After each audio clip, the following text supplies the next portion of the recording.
Hey everybody, Matthew Turner, Ash Soden, Royal Lions UK. Hope you've had a good weekend.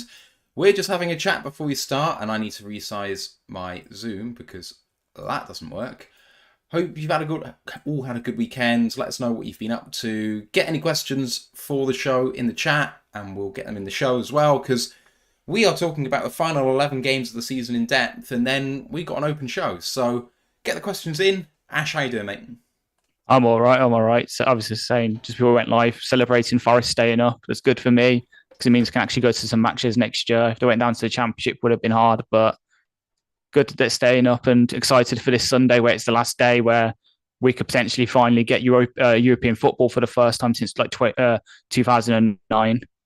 It's been that long. Has it really been that long? Oh my Yeah. god. So I remember that I went to that last game, the home game we lost that would in Europa League that would have made us go through. We lost 3-1 to Vienna, I think, and it was Wagner Love who scored 2 goals against us. Oh If you remember him, Jesus, yeah, I remember yeah, him. Dan Pask in the chat saying, "Hope you survived Saturday night in Nottingham."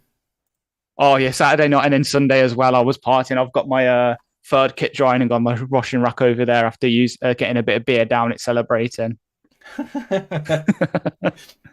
Oh man, you feel the same way about Notts, I guess, the same way I do about Southampton, which did not go well this year. But Yeah, sorry. one of those things, isn't it? Someone's got to go Yeah. down. Someone's got to be awful. Southampton are used to it. They've yo-yoed a little bit recently. Yeah, but the thing is, you look at some of their results, like against like the top six, you say, and then you think, oh yeah, they shouldn't be going down. And you look at the rest of the results, you're like, oh, that's why they're going down. Yeah. And I mean, performance against the top six ain't any indicator of how you should be doing, because I think Liverpool top the table of performance against the top six this year. And it's like, yeah, we've been awful against everyone. So, Yeah. oh man. Mike is in the chat saying, howdy Dan, howdy Mike, the Marine, and Dan Pask, and Brent DeWitt. Sorry, my voice is still not doing very well. And Lions Gangster and Det Fan Man in the chat too. Come say hey if you're just lurking for the moment. Want to see how you guys are doing. Right. We've got our new bylaw in.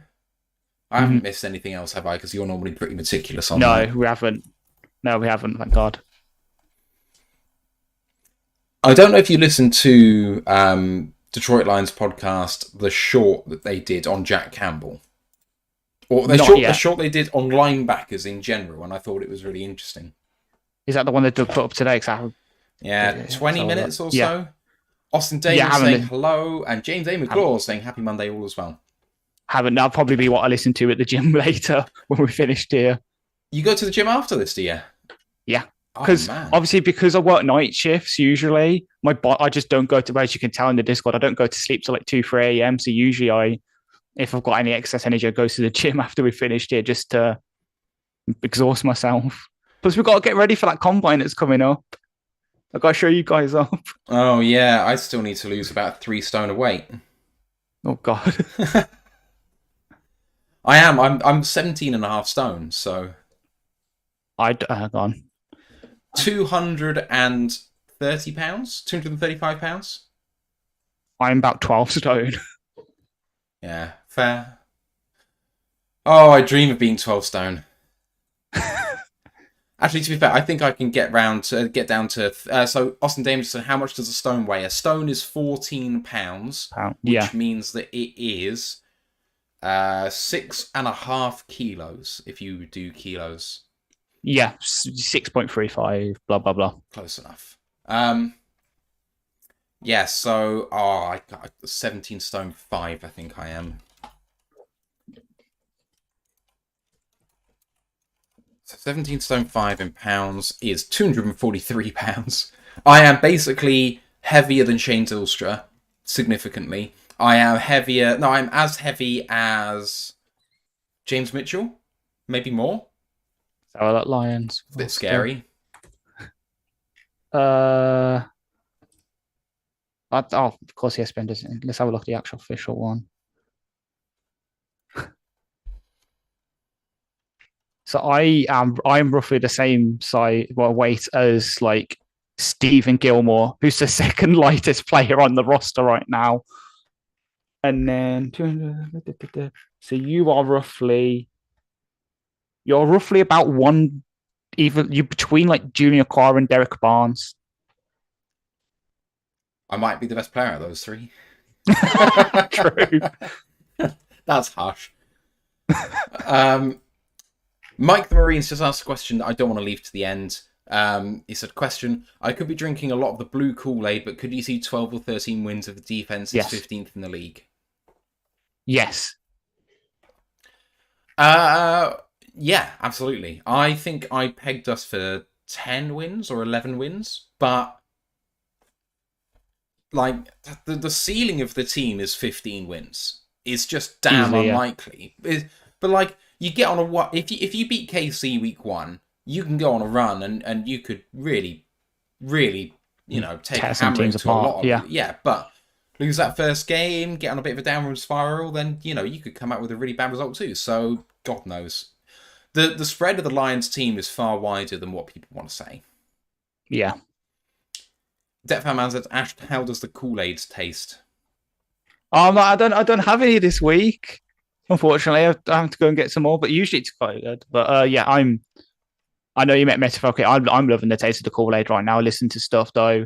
It has some of the detractors have started coming out the woodwork. I know there was one of the talk show hosts. I've got it saved on Instagram because Woodward Sports put it on their Instagram.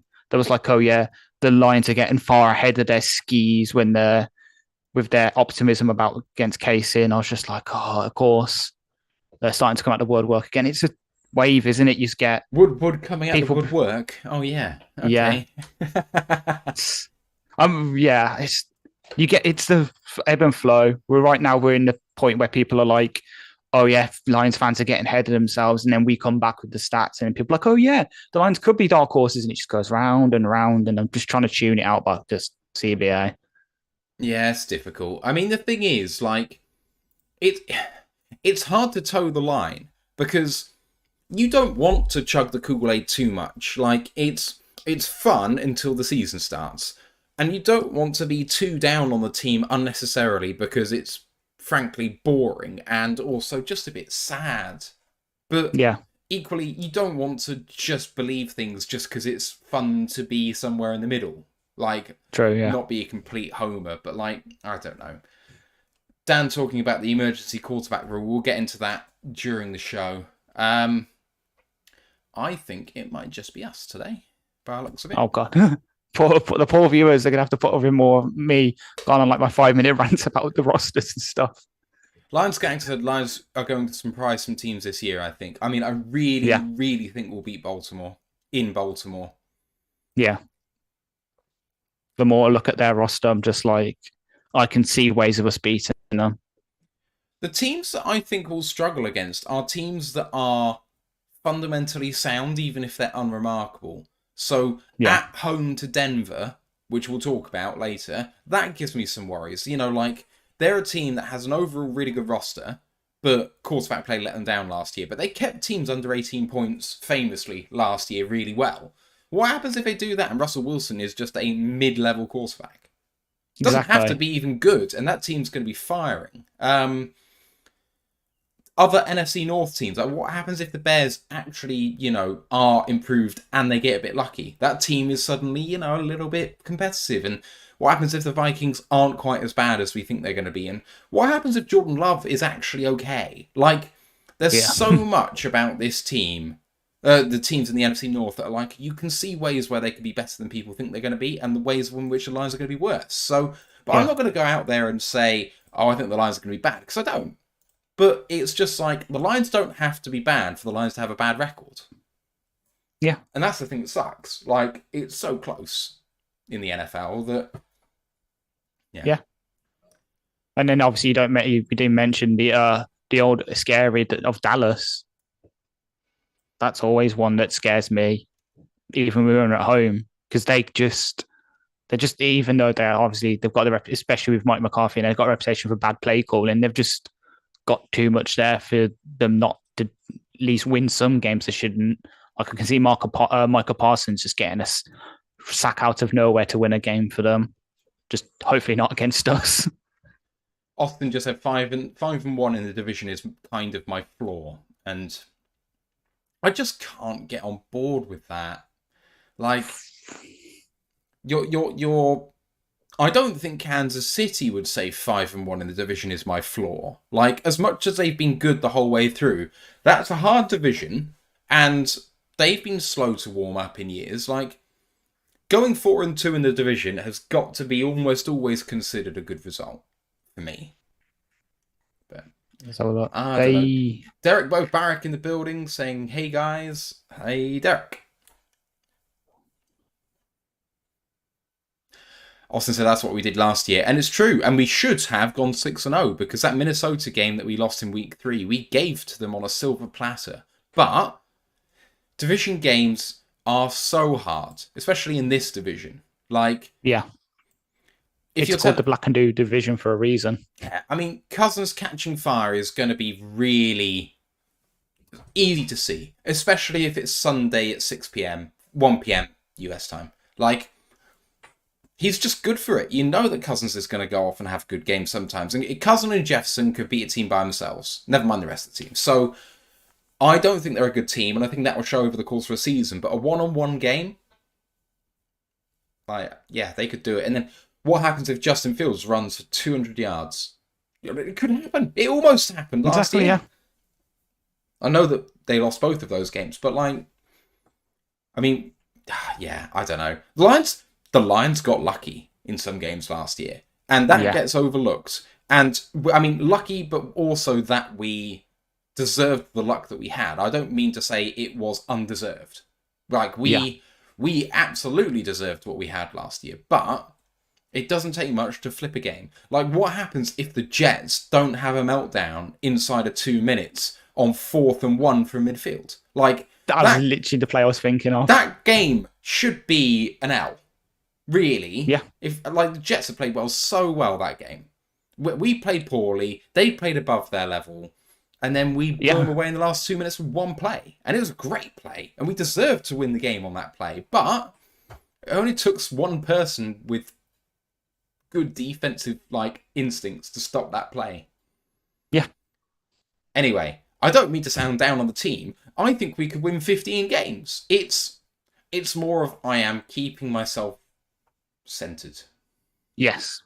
Not getting too high and not getting too low on the team. Yeah. Just being stable, and you're doing the Dean, because I know it's bringing up a past Villa manager, but that's what Dean Smith always said. He would never get too high with the good results and never too low with the bad results. He would stay in the middle.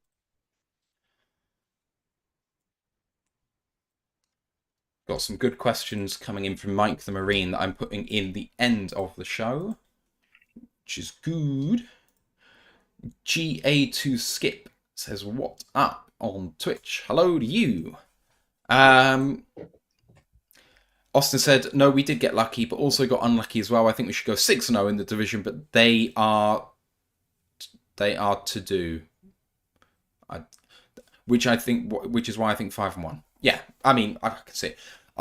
Packers I always put last in my rankings of the NFC North, but I can't see them finishing last. Yeah, they're too well coached for me. The result I want is Lions, Bears, Vikings, Packers, which is what Brent has put.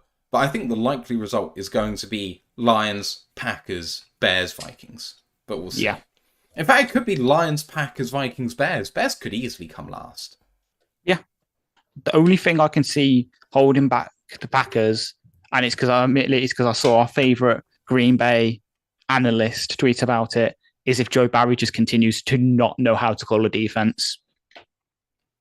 Because he was tweeting about how the Vikings got obviously Flores in for their defense after it was so bad. And he's like, why can't we do this? Why can't we move on from Joe Barry? He's like, we had to suck with Joe Barry. Now you have to too. Yeah.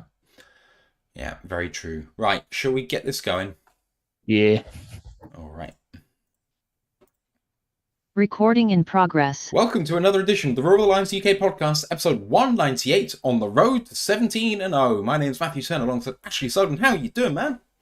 I'm doing good. I had a really good weekend with certain sports results, but now it's time to move our focus onto the NFL instead of the BPL. So you're a Miami Heat fan as well, are you? No. Or Denver. Is it Denver who's in the other one? Three up now? I think Against so, the yeah. Lakers. And then Who'd have thought you get to the conference championships or whatever they're called? I don't know. I don't do basketball, but you'd have the Lakers and Celtics getting blown away. It was quite tasty. even the NHL, you've got all 4 games going to like at least one overtime. That's my kind of sicko game where it's just it's like one of them's like 4 overtimes. So they had to play the equivalent of 3 games. I'm like, Jesus. Well, it is an NFL show, of course, a Detroit Lions show, and we are talking schedule release and roster look part 2. We're looking at the final 11 games of the Detroit Lions season in a bit more detail, having a look at all the teams we're playing, having a look at their roster, how they've done in this offseason, who they've drafted, and ultimately what we think of the game in general. We're going to go through the news in just a moment. Just take a moment to thank all the people watching live again. As I said earlier in the pre-show, please do get your questions in for the end of the show. Just remember to at Royal the Lions UK or at ROTL_UK. That will highlight it to me. It's sometimes hard to see if I'm trying to produce and talk on the show as well. That highlights it to me. I can get it in at the end. And let's start off with a bit of preamble. Discord channel is doing great and there's some really good discussion in there. You may be used to some places on the internet for Detroit Lions fans that are perhaps not the most friendly places in the world, but ours very much is a very friendly, non-toxic place to be. I've put a link in the YouTube and the Twitch chats. Please come and join us there. Be great to have you. College Football Podcast is on hiatus, but it will be coming back in a week and a half, I think. So not long to go. I think it's on the 31st of May. I'm not 100%, but I think that's what Ant sent in his message on Twitter. We will be talking on that show and progressively through the off-season about all of the conferences in the FBS. So coming into the 2023 college football season, if you want to know about who the Lions might be drafting in 12 months' time, if you want to know about your college team and whether they should be Tier 1 prospects, Ash, then you'll want to listen to that. Please don't forget to like the show, sub to the podcast. You know it helps out us small content creators. We are a member as well of Lions Nation Unite, and you can join the new Lions Nation Unite Facebook group. It's Herman Moore's project to bring the best in Lions content creators together, so find them there. We're a Twitch affiliate and we're now monetized again on YouTube, so if you do want to support the show, then you know what to do. Otherwise, there is a tip jar via PayPal and a feedback form in the YouTube description down below. Right, let's get on with it. The news. The Lions have made a signing, and it is some competition in the kicker room for the Money Badger, with John Parker Romo, the kicker from XFL's San Antonio Brahmas, coming on board. He had a tryout and obviously was successful on that. He made 17 of 19 on field goals, including a 57-yarder in the XFL season. What do you make of this? I mean, some people are thinking that he might actually have the leg up on Badgley. He might do, yeah, because obviously Badgley is sort of seen as the guy who's more accurate, but when you get past 50, it's sort of less reliable. Roma obviously making 57-yarder. Perhaps he's more got that sort of like kick power, but it might just be like a repeat of last year where we had, we had Seibert and then Matthew Wright from the Steelers, and it was Seibert was the power kicker, whilst Wright was the accurate one, and obviously we went with the veteran option in Seibert. Hopefully this year we'll stick with Badgley because, yeah, he might not be able to be so accurate past 50 yards, but he's reliable and he's proven it with the team. Romo might be good as a practice squadder if you really want to use a spot for a kicker, because especially the past couple of years, the rotating door we've had there might be good to have a reserve option just in case, but it's just a camp tryout battle. If he wins, I won't be surprised, but if he doesn't win and he's cut at the end, I won't be surprised either. It's a toss-up, really. Right. Lions running back coach Scotty Montgomery is on the 2023 NFL Coach Accelerator program. It's a 3-day event which actually ends tomorrow. 3-day event aims to increase exposure between executives, owners, and diverse coaching talent. Last year, Aaron Glenn and Assistant General Manager Ray Agnew were taken to the event. And, I mean, this is a coach that is, we knew he was very much in demand. He got an offensive coordinator interview just after we hired him for running backs coach, so people already think he has upward mobility. This is only going to help his cause. 100%. And the good thing about it as well for us is obviously it just shows what a conveyor belt coach talent we could become. Obviously, AG has been there a couple of years ago. Aubrey Pleasant, the ex-DB coach, also went. Obviously, we've got Ben Johnson already getting head coaching looks after 1 year as an OC. Ray Agnew, as you mentioned, he's gone the past couple of years for us, and he's consistently named in like potential GM of the future list. So for someone like Montgomery, who admittedly we've only just brought in to already start getting these looks, is quite good for us. And he does have the experience. He's been a head coach at college level. He's been an OC. He's coached running backs, quarterbacks, wide receivers. So he's definitely got the sort of skill set available for him to make the most of this and potentially get head coaching looks in the next couple of years and take that next step. Yeah, absolutely. One of perhaps the more fun pieces of news this week is that the Lions PR department was awarded the Pete Rozelle Award, i.e. voted the best in the NFL by the Pro Football Writers of America. And we hear it all the time from pretty much everyone in the media, from Pride of Detroit to Detroit Lions podcast, and you can see the fruits of their labor in everything that they do, from the little videos that they do asking players questions as they're walking through in Allen Park, to the schedule release video and everything like that. They have been on fire, Ash, and it's well deserved. 100%. And it's not just noted by us. I remember seeing one of the Bills writers when the award was announced describe how within hours of their game getting moved to Ford Field because of the snowstorm in Buffalo, the PR department emailed him and every other Bills and Browns reporter a list of places to stay in Detroit, where to go to eat, what to do while they're on their downtime. So they're just so good. I remember, I think it was Jeremy said about it during this draft about how day 3 he had to do something and he had to like do the interviews remote. The PR department set him up instantly with how to do it. They're just on our side with what we see. Obviously, we all know I love those videos. I love the schedule release. I love those little videos because I constantly send them in the Discord. They're really, really good. Even the setting up the interviews with Danny Rogers on her off the record with, I think she's had Taylor Decker on there a couple of times, some of the other players. And then obviously with the outside organizations, not mentioning a certain former punters podcast who obviously didn't put some tar against their name unnecessarily, but for them, like everyone else just speaks so highly of the PR department. It's a good reflection of where we've been.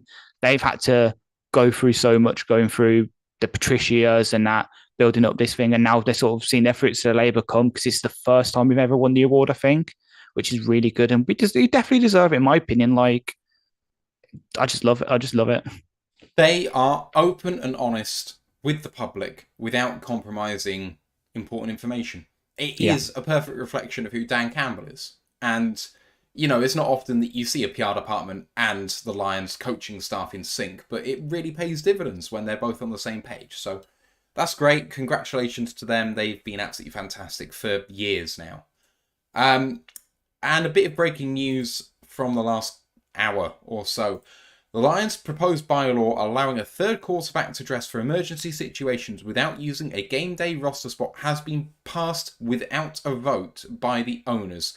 That player must be on the 53-man roster. They cannot be an elevation from the practice squad.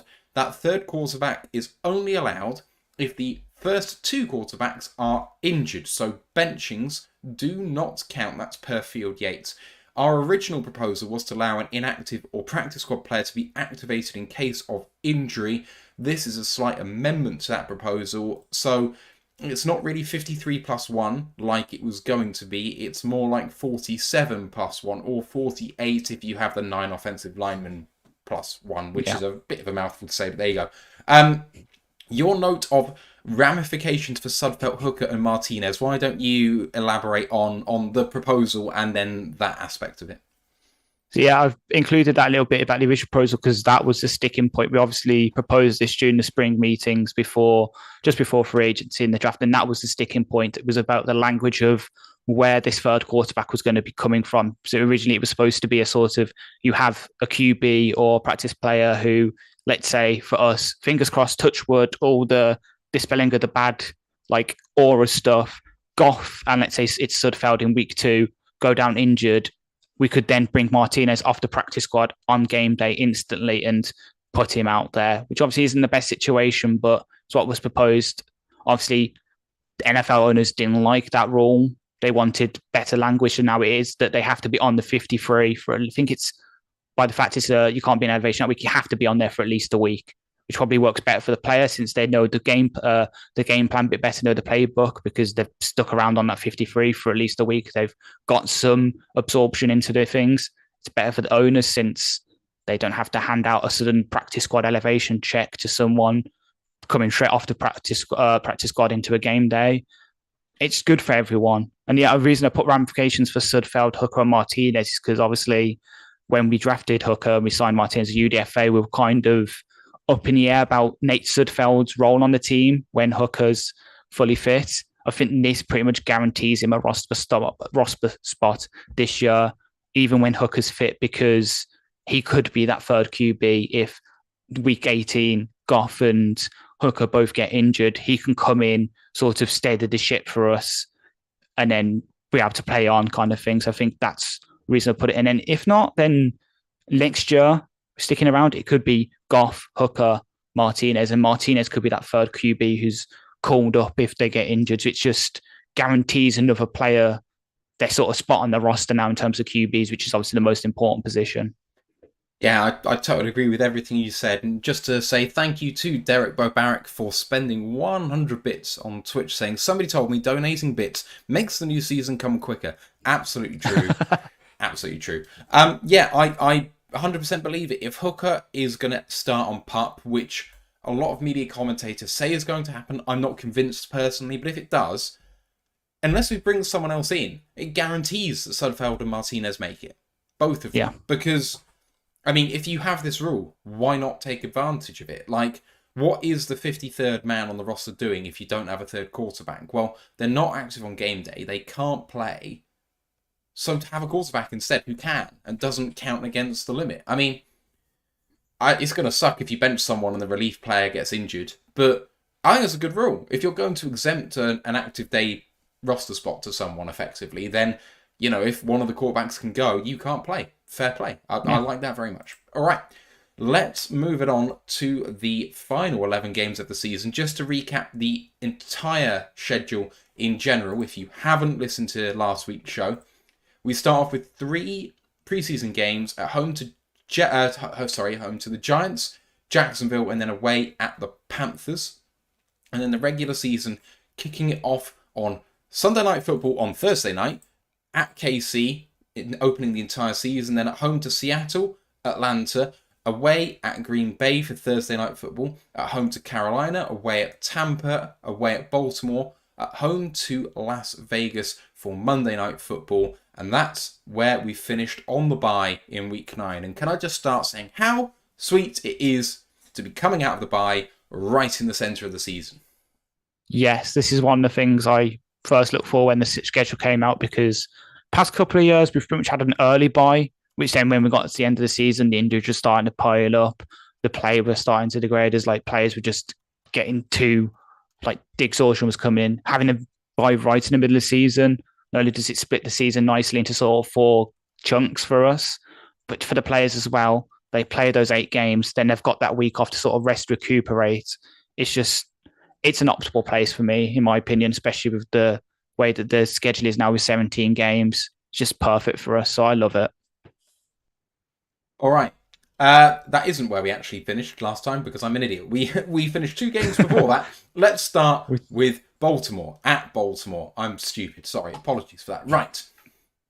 Let's have a look at who they've gained and lost in free agency, who they've drafted, and then take a look at the depth chart. So in terms of who they've lost, they have had leaving Calais Campbell on a 1-year, $7 million deal to Atlanta. They've also lost Ben Powers, Josh Oliver, Tristan Colon Castillo, as well as Marcus Peters, Justin Houston, Kyle Fuller, Juwan James, Sammy Watkins, Jason Pierre-Paul, Kenyon Drake, DeMarcus Robinson. Not like they've lost, much. Come on, guys. And they have gained Odell Beckham Jr., 1-year, $15 million deal. Justice Hill, they re-signed. Rock Ya-Sin comes in from Vegas. I know that quite a few people were a fan of that in particular. Nelson Aguilar has had his one up, one down season and now doesn't get paid very much anymore. I'm sure he'll prove himself once again when he's not being paid very much. They also bring in Josh Johnson yesterday, for his third stint with the team. In terms of the draft picks, they picked up Zay Flowers, wide receiver from Boston College at 22, Trenton Simpson, the linebacker from Clemson, 86, Tavarius Robinson, the edge player from Ole Miss at 124, Caillou Blue Kelly, Ash's one of his favourite picks, cornerback Stanford 157, Malasala Omeve Lualu, the offensive tackle from Oregon at 199, and Andrew Voorhees, the guard from USC at 229, who I think every Lions fan had already penciled into their day 3 draft, but there we go. We'll go into depth chart with Ash now, but what do you make with the signings and releases from that team, Ash? It's been very interesting because, as you say, well, obviously their big signing in inverted commas is obviously Lamar Jackson. We can't discuss their free agency without that. That's their big one. They've sort of tied down their QB now after a couple of years of controversy, and him obviously requesting a trade and exactly a month later signing his nice lovely new contract. So for them, they've sort of tied themselves to him now, and they've tied themselves to the kind of play style they need with him, even though they let go of their offensive coordinator this offseason, the guy who basically built that system. Now they're probably going to look to get more from him as a passer, which explains the Zay Flowers pickup. But for the most part, it's been a sort of one in, one out kind of thing. Like Odell Beckham, a couple of years ago, that would have been like an elite signing, like one-handed catching and all that. Obviously, coming off the down year with Browns and then going to the Rams and playing in the Super Bowl for a bit, then obviously tearing his ACL.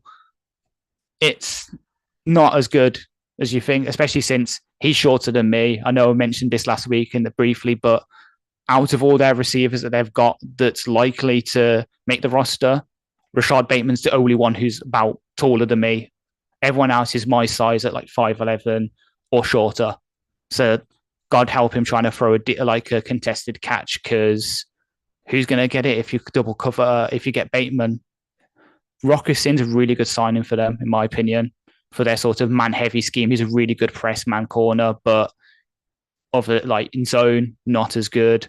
Trayvon Mullen re-signing, decent. Geno Stone's a really good re-signing for them. He was their Deshaun Elliott replacement. They drafted him a couple of years ago. He's a really good safety, drafted out of Iowa, so it makes sense. They're really good at developing their secondary players, as we know, because Rye obviously was very big on their secondary coming into this draft. But yeah, looking at their overall depth chart, Josh Johnson signing makes sense considering the third quarterback rule, especially since he was obviously the San Francisco's third quarterback in the infamous game that caused this rule. So now they have Lamar Jackson, former MVP, Tyler Huntley, Pro Bowl QB from last year, and Josh Johnson as their sort of top 3, with then Anthony Brown, the former pick they made a couple of years ago, I think also out of Iowa. Decent QB room. Running back room obviously is very good. It has to be for the way they are. Keaton Mitchell out of ECU is a really good pick. I know we had him in for a top in inverted commas 30 visit. Really good speedy scat back. Perhaps gives them that speed that sort of now lacking, because obviously Gus Edwards is more of he's known as Gus, but he's a power back. J.K. Dobbins is a good all-round back, but he's entirely quick. And then Justice Hill, he's probably fine. Keon Mitchell will probably take his spot, in my opinion. Wide receiver room, as I said, Bateman's a really good X. Odell could be a decent C receiver. Zay Flowers can play everywhere. He's really good. He did really well on a poor BC team. He had Phil Jerkovich, his quarterback, who's decent, but wasn't entirely good. Flowers was their entire offense, especially, and he's really, really good at the sort of crossing routes. So I saw him burn my FSU Knowles a couple of times, and like slants, crosses, drags, even a couple of post patterns. He's really good. And then their depth is okay. Like Aguilar, quick. But then they've got Devin Duvernay, James Prochet, Andy Isabella, Tylen Wallace, all very, very good sort of slot style receivers, very good route runners, but kind of small. Their other Dante Demas Jr., one of their picks this year, I think he's a UDFA this year. He can probably be their backup X. I know he's listed 4th by ESPN, but I think he's making their roster as sort of their backup X. Tight end room, elite. Mark Andrews, likely very good receiving tight end they picked last year. Charlie Kolar, one of the guys I profiled last year as potential mid-round pick for us. Decent blocker, can do some things catching wise. Kind of think a less athletic like Brock Wright. Can do everything, but is not exactly going to be elite. One of the best fullbacks in the game with Patrick Ricard. But they even got a backup one in Ben Mason, which is quite funny. O-line's got to be great. Is still that Andre Voorhees pick is everyone's gonna kick themselves in a couple of years when he's fit and healthy and slotting in as a starting guard for them. It's going to be elite, just maulers everywhere. And as for the defense, obviously they've got Cole Hamilton, mine and Ant's draft crush from last year. We were on board with him at 2. If Hutchinson went 1, started off slow, came on really good at the end of the year. Marcus Williams, who's another draft sort of crush for Lions fans, considering the connection of AJ, really good free safety. Cornerback room's kind of, I hate to say fallen off in recent years, but it kind of has. You remember a couple of years ago where they had Marlon Humphrey and Marcus Peters, sort of elite man coverage corners that could shut down anyone, especially with that pass rush. That's not there anymore. Marlon Humphrey's kind of lost his top 5 billing as a cornerback. He's still decent, but he's not scary anymore. Rocky Sin, as I said, good man coverage corner, but he has his weaknesses. And then they don't have that much behind him, like Trayvon Mullen and obviously I love Kai Bukele, but he's basically a younger, more athletic Rocky Sin. Really needs to develop his zone coverage skills. He's really good in man, but zone and sometimes in like off man as well, he's not very good. Obviously, they got Roquan Smith last year from the Bears, inside linebacker, and gave him a massive contract. Very good linebacker, but as we all hear constantly about certain draft picks of ours, linebackers don't mean that much, and kind of have proof in that in Patrick Queen, the first round linebacker they got a couple of years ago from LSU, former running back, was on that championship team, has all the athleticism in the world, just hasn't put it all together, which kind of explains the Trenton Simpson pick maybe because they're similar players, but Simpson's kind of, I'd actually say he's more of a safety in how he played at Clemson and the linebacker, but I can see him working out for Baltimore and how they play their defense. Obviously, they got Oway, they picked a couple of years ago, very athletic edge rusher. Tyus Bowers is underrated, I think, as an edge too. He's really, really versatile. He's a prototypical 3-4 outside linebacker, can pass rush, can run defend, can do a bit of coverage. So he kind of scares me a bit. Obviously, they've got David Njarbo from last year. And then their front three with Michael Pierce, Justin Makabuke. They've got Travis Jones last year, which I know upset Ant. They've got a really good D-line as well. So overall, they're a very good roster, but this is not the all-conquering Ravens we had a couple of years ago. There are weaknesses on there, especially the receiver room and the secondary, which perhaps lines up with how our roster is now, with how we've upgraded the secondary, how we've got Goff's coming into his own. We've got such creative play calling with our receivers now and Ben Johnson. We can attack this team and we can beat them, but it's not, I wouldn't say it's 100% for us, but it's also not 100% for them. It's very much like when we faced them a couple of years ago. We nearly beat them, if you remember, until the infamous bad secondary call, the back-to-back timeouts, and then Justin Tucker taking the longest ever field goal in the NFL record, something that was referenced in the schedule release. So I think we have a chance. This is not a scary team anymore. We have a chance against them. Yeah, I completely agree. I mean, when I look at the team overall, I think it's really good. But where we stress teams is in that linebacker room. And I mean, Roquan Smith is obviously a really good linebacker, but I still think we can take advantage of a little bit of coverage weakness there. And Patrick Queen, starter since he was drafted in the first round 3 years ago, but not ever been good.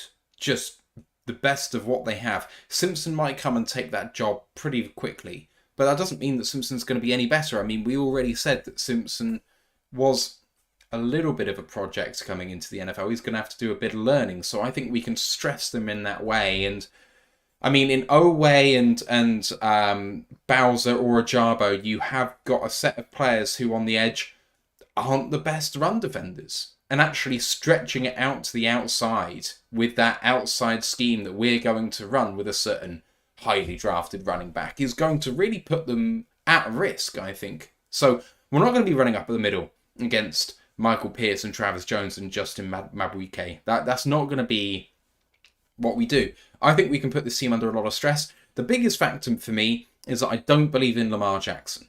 It's it's a signing that they probably had to make if they wanted to be relevant. Otherwise, they're almost committing to a rebuild with a good team. But at the same time, if you are really going to transition into a passing offense, I want a quarterback who can actually execute that offense. And I don't think Lamar Jackson is a bad passing quarterback. I just don't think he's a particularly good passing quarterback. He's adequate. And that's why Greg Roman ran the offense he did. I don't think it was because that's Greg Roman's offense necessarily. I think that Greg has a little bit more versatility to his scheme. He put his scheme in to fit the conditions, which is that Lamar is an epically good running quarterback. And you know what? By this time in the season, they might have reverted to type and maybe they'll be competing in week 7 because they've transitioned back into that running offense. And I hope for their sake that they do. But if they're going to try and pass the ball, I think they're going to struggle. So let's see what happens. Yeah. But I think that we're strong where they're weak on offense versus defense, and I think that we can hold up the other way around. What's your thoughts on... Sorry. I was about to say, there's a little fun tidbit you're saying about the passing and stuff.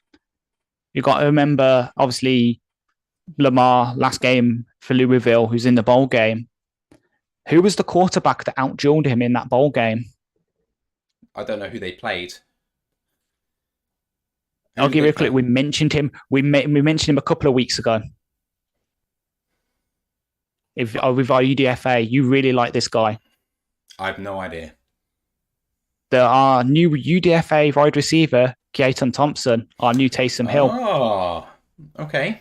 Lamar's last ever game in the bowl game, it was a couple of years ago, Keaton Thompson for Mississippi State. That's why I didn't say, because I couldn't remember where he started off his career. Mississippi State outdueled Lamar in his last ever game and put a beating down on him. Wow, there we go. So if we need to beat Lamar, we just send Keaton Thompson out there and just blow for blow. I won't come on to whether we think we're going to win or lose that game really at the end of it all because it's just too early to say. But we'll see what happens when we come out training camp. And that's going to follow us all the way through this. We kind of gave ideas last week of what we thought we were going to do, a ceiling and a floor and an expectation. But on a game-to-game basis, I'm not going to give an expectation for that. Mike the Marine actually called out who it was before you gave the answer, which is impressive. Our quarterback 4, he said. And our thanks to Jeremy Reisman at Pride of Detroit, who has subscribed for the 11th month, which is incredible. Thank you, Jeremy. He says, will Ash be reporting to voluntary OTAs? Yeah, I can try. I'm not exactly the most athletically gifted guy, but I'm very cerebral. You put me back there at free safety, I can maybe make some plays. I'd love to learn from Kirby Joseph and that. I could be backup tight end. That's what I could do. All right, let's move it on to our next game, which is... Let me get it right. LV, Las Vegas Raiders. So I've got so many tabs open trying to keep track of what we're doing. It's difficult sometimes. Right, the Las Vegas Raiders. Are you ready for the most batshit mental offseason you've ever seen? This is going completely under the radar. No one's talking about how much of a disaster the Las Vegas Raiders are. But here we go. This is a list of the players that Las Vegas have lost this offseason.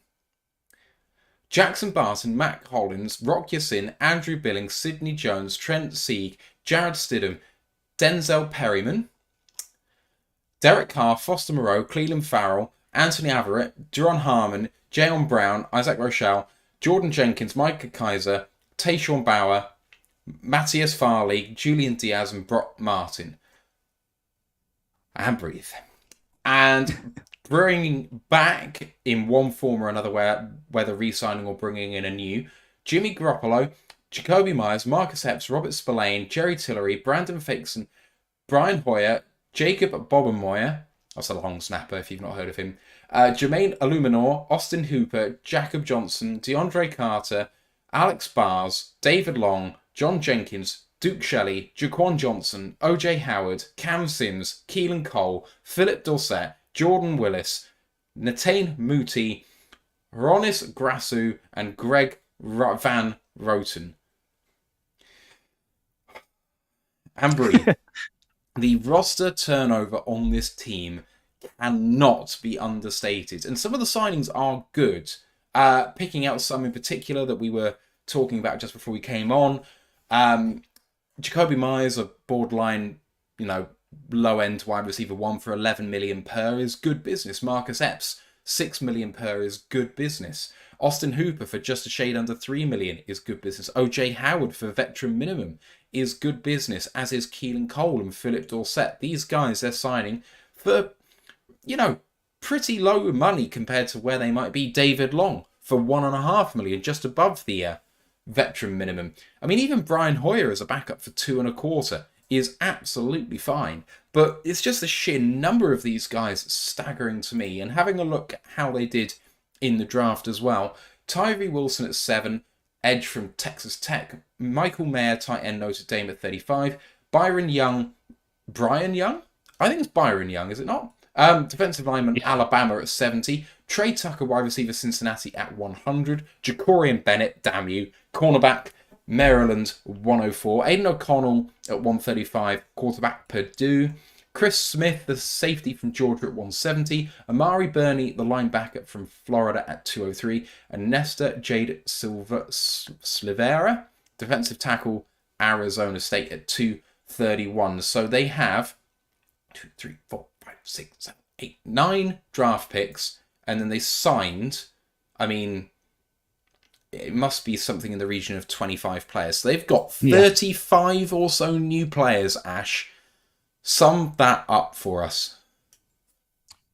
Sounds very much, I'm going to make a Premier League reference for those who love it. That sounds like very much like a Forest or a Fulham kind of off-season. Or I'll put Villa in there the season we came up, except for it worked out for us, where you just have so many players leave that you just need to bring in whoever you can to replace them. And we'll see how it works out. It could be an Aston Villa situation or Fulham Forest situation where you scrape by the skin of your teeth and you still stay up and you stay afloat.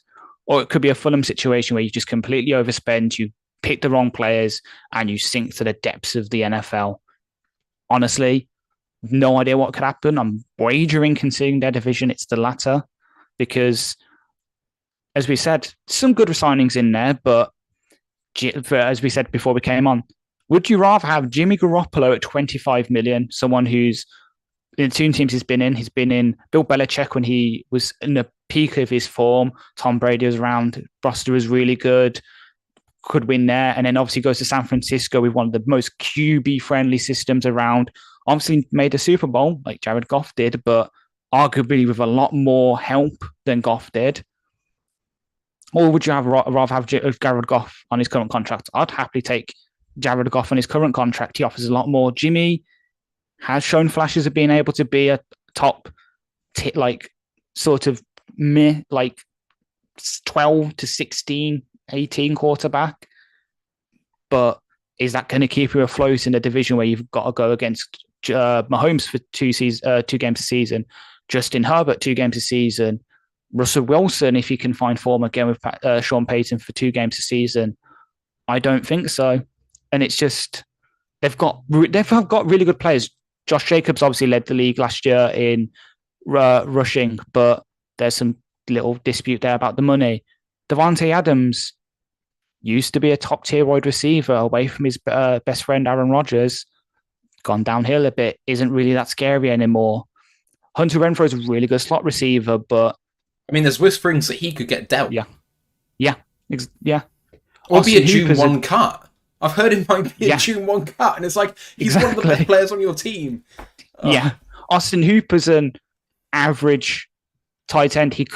But the way that tight end is, obviously he could be top 8, or he could be bottom tier. We've seen both from him. I remember a couple of years ago when he was with the Browns, he had a really good year in terms of fantasy. Then he goes to Falcons. I think, no, it was opposite range. Had one really good season for the Falcons, signs a big contract with the Browns, absolutely flames out with Baker Mayfield.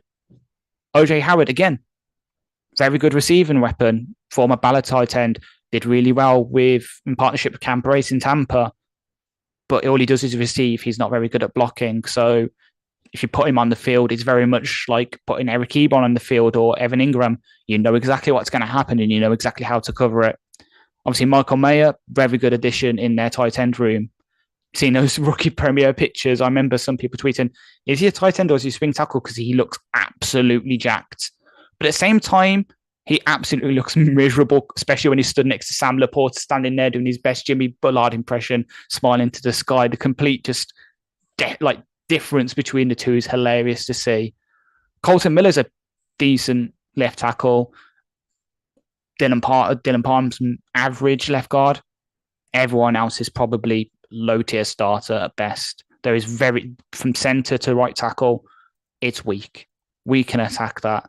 Just load up Aidan Hutchinson and James Houston on that side and just let them rip them to shreds. Defense have got parts. Obviously, Max Crosby's a top tier edge rusher.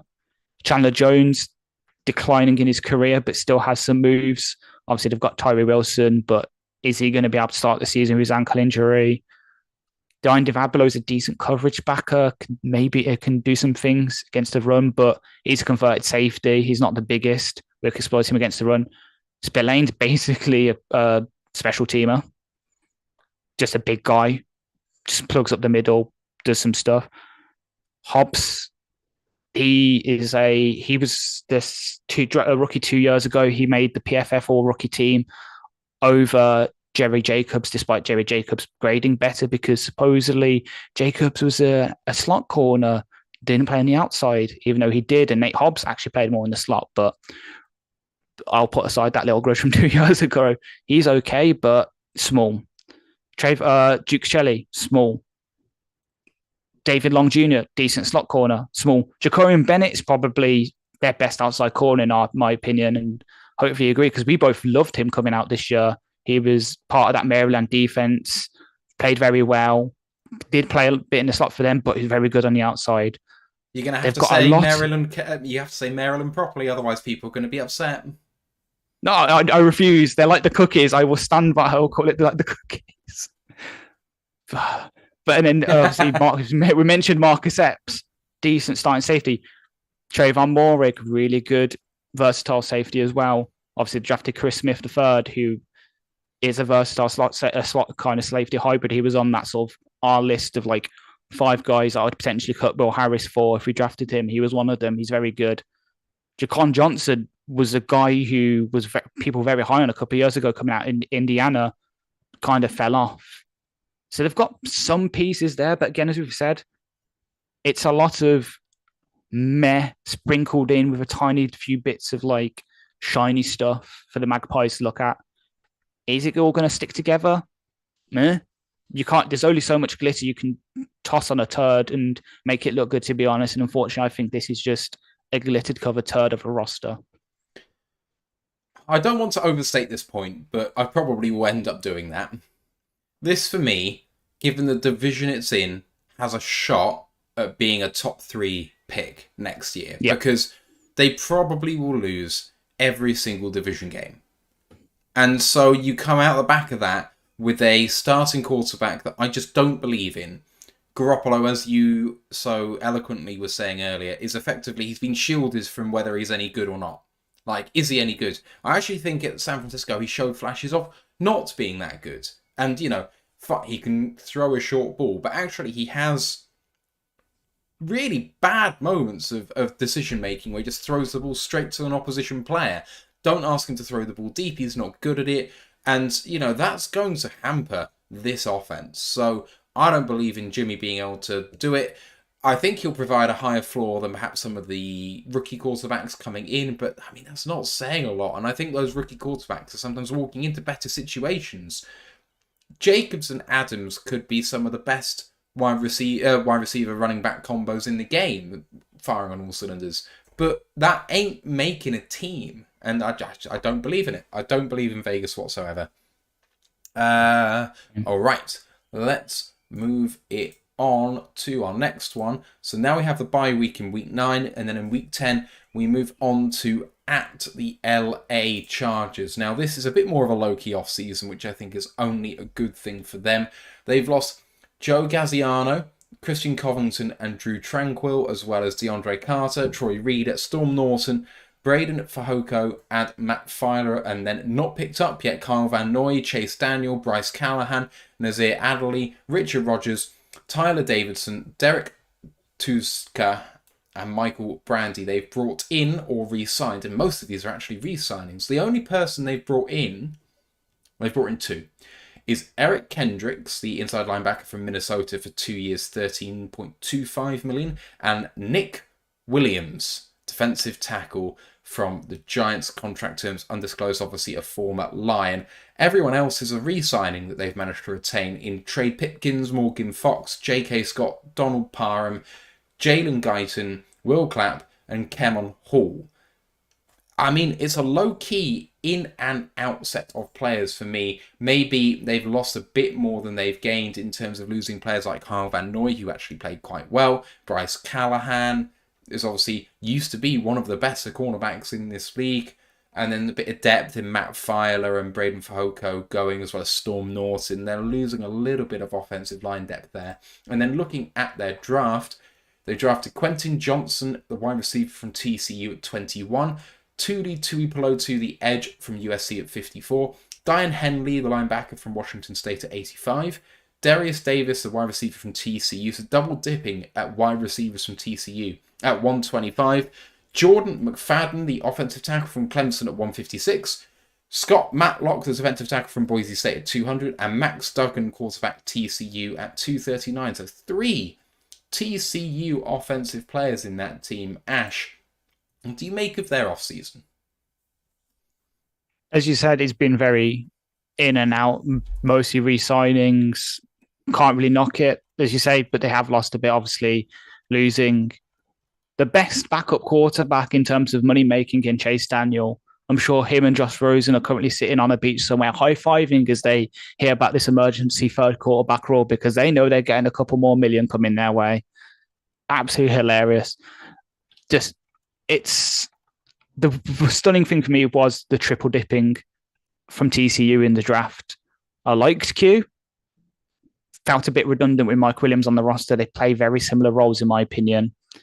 Then the other guy they drafted, just a gadget player. Darius Davis, Darius Davis, gadget player, basically Jamal Agnew. Doesn't do that much for me. Be a returner probably. And then Max Duggan, obviously I profiled him for us. Does the same kind of things as Justin Herbert does, so I can see the fit, but he probably would have been there in UDFA. He wasn't draftable for me. I can see why they've done it, because Easton Stick, their current QB2, is a stick. He just stands there in a pocket, can deliver a ball, but doesn't offer that much in terms of movement. So at least with Max Duggan, they can still do some of the QB reads and RPO stuff they do with Herbert and his legs. So I can see the fit, but wasn't really for me. Obviously, their best running back wants out in Austin Eckler. Every fancy guy and their mother was trying to link us to before the draft. The line should trade for Austin Eckler. He'll bring something. And then they have a go at us when we draft a younger Austin Eckler with perhaps more upside. Riddle me that, people. Wide receiver room's good, but aging. Keenan Allen's getting up there. Former NFL comeback player of the year, very good sort of slot versatile guy, can play outside, inside, good route runner, perhaps one of the best in the league still. Mike Williams, good deep threat, but isn't too amazing. And on their cap hits, I think they've got the biggest cap hits of wide receivers this season. It's insane. I can see why they've tried to go for load wide receivers, but perhaps they should have vested a bit better. Josh Palmer's a very, very good wide receiver though. Don't get me wrong. That guy, Canadian guy, can play a very good outside receiver with some slot versatility, very quick as well, and can go up for balls. So he's someone to be a bit scared of. Tight end room's okay. Gerald Everett, Donald Parham Jr., both okay starting tight ends. They can do stuff. Trey McKitty's okay as like a receiving guy as well. Obviously, Rashawn Slater, the guy that Penei will always be compared to, and somehow people like more, despite Penei arguably being better, just because Slater plays the more valuable position of left tackle. They like him better. Don't get me wrong, Slater is a very, very good tackle, but he shouldn't be, like him and Saul shouldn't be the comparison. They should be seen away from each other. Obviously, Jamari Sully, who we had at the Senior Bowl last year out of Georgia, very good guard. Obviously, was drafted as a tackle, moved inside for them with injuries, and has nailed down a starting role. Corey Linsley, one of the best centers in the league. He used to play for the Packers, obviously, until he moved on for the big contract. Had a few injuries the past couple of years, but still very good when he's healthy. Zion Johnson's a beast, someone we were all looking at last year as a potential guy to come in and potentially replace Vaitai. But then the right tackle of Trey Pitkins the third, that's the weakness. That's the point that John Scott, Aiden Hutchinson, James Houston, all going to be circling at. Whoever has Trey Pitkins as their assignments on defense, they're going to absolutely loving it because he's the weak spot of this defense. Him and potentially Solia with finesse guys, that's who I'd attack. And then going to their defense, despite having a defensive head coach, so he used to be the head coach, the defense coordinator for the Rams. And despite having all the talents in the world, like Khalil Mack, Joey Bosa, Eric Kendricks just brought in, Kenneth Murray Jr. is a decent draft pick. Obviously drafted Diane Henley as well, which upset me and Ant. Doesn't scare me. Khalil Mack's, where was he last year? I did not hear a peep about Khalil Mack last year, which is surprising considering how good he's been the past couple of years. Derwin James Jr. as well, one of the best safeties in the league. I didn't hear that much about him. They really underperformed as a defense last year, which is concerning. I'm a bit worried they're going down our path that we had with our defensive genius head coach, where perhaps the talent made them look better. Now they've got the head coaching job and they're sort of being shown to be a bit of a fool, which really upsets me because I do like this Chargers team. I love Justin Herbert. I love Khalil Mack, Joey Bosa. I love Derwin James Jr. and Asante Samuel Jr. for obvious college-related reasons. They've got the pieces, but just hasn't all come together, and I don't think it will this year. It's been very much like they've stayed the course. It could work out. Everything could suddenly flip together, and they could win that division, but they could easily be third or fourth in that division as well. It's not very. They haven't really done that much to improve themselves. They've just sort of replaced what they've lost with younger, cheaper pieces. It's a really weird team because on individual personnel, I still believe this is one of the best teams in the league. If I have a look at it, I agree with Trey Pipkins being the weakness of that offensive line. But they have 4 wide receivers I really like. I like Gerald Everett as a tight end. I don't think he's a game breaker, but I think he's good enough to just make a difference on that team. With Eckler and Kelly and Spiller, I like their running back room. And on defense, I mean, you say you don't fear it. I do. Like, if it fires as it should, that's an unbelievably good defense. I mean, you've got Tui Pelosi, who doesn't need to start because you've got Morgan Fox and Joey Bosa on there. Sebastian Joseph Day is a really good player too in there. Eric Kendricks should provide some much better linebacker play. Khalil Mack, JC Jackson, I firmly believe, is going to return to form after a second year in this system. Derwin James, Asante Samuel. I think that this is one of the best teams in the NFL. But can they get it together? I mean, the coach must be part of the problem now. And I think Brandon Staley has a shot to potentially not be the head coach come this game if the Chargers start badly. So we're either facing Brandon Staley in a head of steam, having kept his head above water, the Chargers are on a roll and we're running into their place, or you've got a new head coach in there trying to prove himself. I don't see any other way. It's either Staley with a good Chargers team or it's someone else trying to turn it around by installing a new system, and that actually might work better for them. So you know what? I think this is going to be a Chargers team that's really hungry to avenge some of what's happened to them in the last few years by having a really good team and not performing like they should. I think that Lions fans should fear this game. It's just not going to be easy for us, especially against one of the best quarterbacks in the NFL. So that's my little bit on that. I think this is one of our harder games on the schedule. Let's move it on. Oh, we got to thank X Lost Oceans X for subscribing at tier 1, his second month. Appreciate you. Thank you very much. Debt Fan Man says, it's difficult to stomach all of this Turner realism, really diluting my Kool-Aid.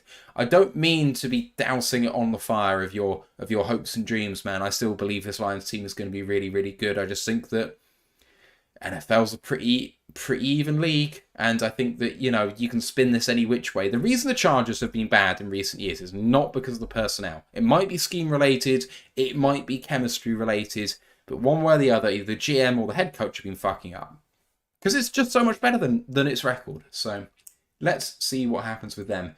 Time to move on to our first of two division games in a row now, with a home game against the Chicago Bears, the game before Thanksgiving. Now, we haven't played Chicago yet. In fact, we haven't played our second division game up until this game in particular. We had Green Bay at week 4, and then suddenly we have 5 games in the last 8 against division rivals, which is going to be a bit of a gauntlet for us. Now, the Bears have had a really interesting off-season. I know that people have been extremely high on what they've done, so let's have a look.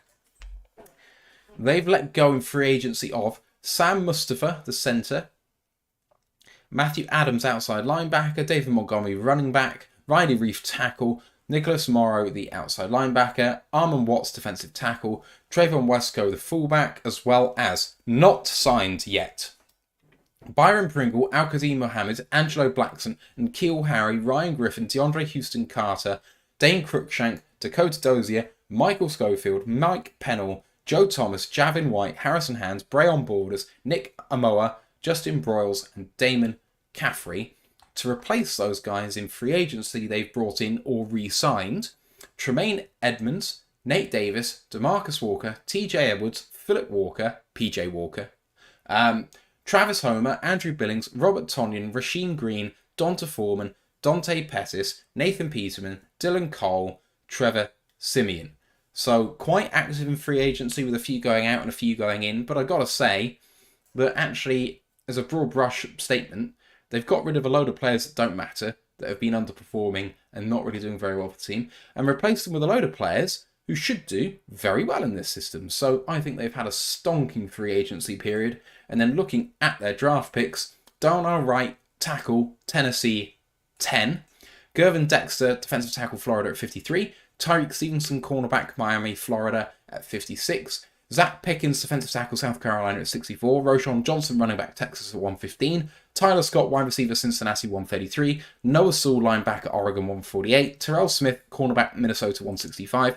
Travis Bell, defensive tackle, Kennesaw State, 218. And Kendall Williamson, safety, Stanford, 258, which I guess is one before the Mr. Irrelevant. Mr. Irrelevant, thank you. So, extremely active, Ash, but I mean, and the popular opinion is that the Bears have done very well this offseason.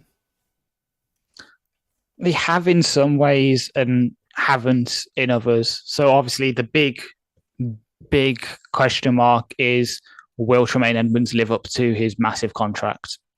Because if he does, it could be an absolute steal. You got to admit, this guy's only just turning 25 and he's been in the league 5 years. He was one of the youngest ever draft picks ever in NFL history at the time it was made. And he has worked out. He's been very good for Buffalo. He has grown a bit. But he's now going to have to come in and just be the center point for a rebuilding defense, because we've got to remember last year they were running 3-4. And now they've sort of cut the dead wood and are able to change to their preferred scheme with their head coach in the 4-3, and it's been a complete flip around. They're still going to be growing. Hopefully, by the time we play them, all the pieces still haven't fit together, because if they do, they could be a decent defense. Obviously, Tremaine Edmonds, Jack Sanborn was decent for them last year. Late round pickup from Wisconsin. TJ Edwards coming over from Philly. He's used to winning. He's a very good linebacker. They've got Sterling Weatherford, who was Roy's draft crush at sort of safety and linebacker last year out of Miami of Ohio. And then they've picked up some of my draft crushes this year. Zach Pickens, Devon Dexter, Tyreek Stevenson. These were guys I all profiled for us. They perhaps overdrafted a few of them, getting them day 2 when they could.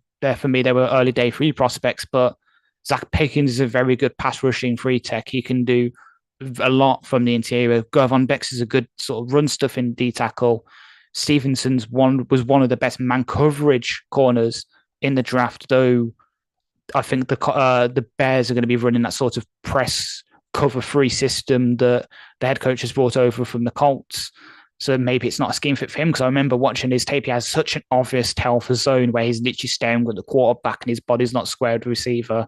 So unless they coach that out of him, we're going to be able to tell what kind of play they're running pre-snap just from watching him. So that's going to be interesting to watch. obviously they drafted Jawan Brisker from Penn State last year. He was one of our the Lions fans draft crushes to sort of fix our secondary. He was very good. Eddie Jackson a couple of years ago was really good at free safety, had a few down years. Can he return to form with as the talent around him gets better again? DeMarcus Walker, former Noel himself, there's been a decent edge 2, edge 3 in the league. Andrew Billings is an okay pass rushing D tackle who can do some things against the run. Travis Gibson's okay. Dominic Robinson they got last year as well is okay. They've got players who can, if they hit their ceilings, can be very good. Even though in Saul on rundowns and that, if you play him right, as they Oregon did a couple of years ago, he can be a very good linebacker. But if you don't put him in the right system, he's a liability. He's just a big, massive lump of nothing. He can be a liability for their defense.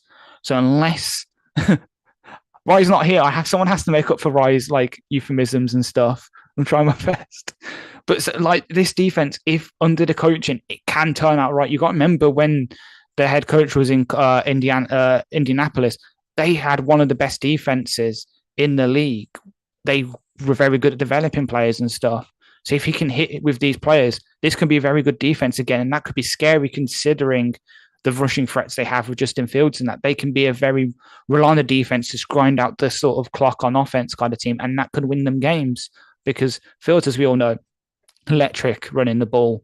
PJ Walker is one of my sort of crushes as a QB too, because he's young. He's shown it in the XFL. He has a deep ball. We've got to remember when he was with Carolina a couple of years ago, we infamously lost to them when they had to play him, and he can run the ball. Peterman, despite all the being the turnover look and that with him, just turning the ball over constantly, he can also run the ball. And then they get Tyson Bagent, one of the guys that we were supposedly linked when we watched. The Lions staff watched a couple of his games at Shepherd. He's he's kind of the opposite. He's a stand in the pocket kind of guy, deliver a deep ball. They've got a decentish QB room if they can land. Donta Foreman, very good power back, can do some things. Khalil Herbert's very good at the outside zones. Roshan Johnson's good. Travis Homer is an okay running back 4 special teamer. And in their wide receiver room, Chase Claypool is an ex-Big X guy, contested catch guy. He could finally hit this year. I know coming out, he was called Mapletron. He was getting comparisons to Calvin Johnson. That's obviously not landed for obvious reasons in that Calvin is one of a kind. No one's ever going to be him. But if he can finally get some chemistry with Fields, he could be a good deep ball guy. Darnell Mooney's a really good wide receiver too from the slot. Can put up the numbers if he's used right, but if he's just sole focus like he was last year, teams would just scheme him out of games. DJ Moore, they brought over from Carolina, very underrated wide receiver one. This guy's had like 3 1,000-yard seasons in his 4 years in the league, and you look at who the Panthers have had at QB at that time. This guy can produce on really bad offenses. He actually does really scare me.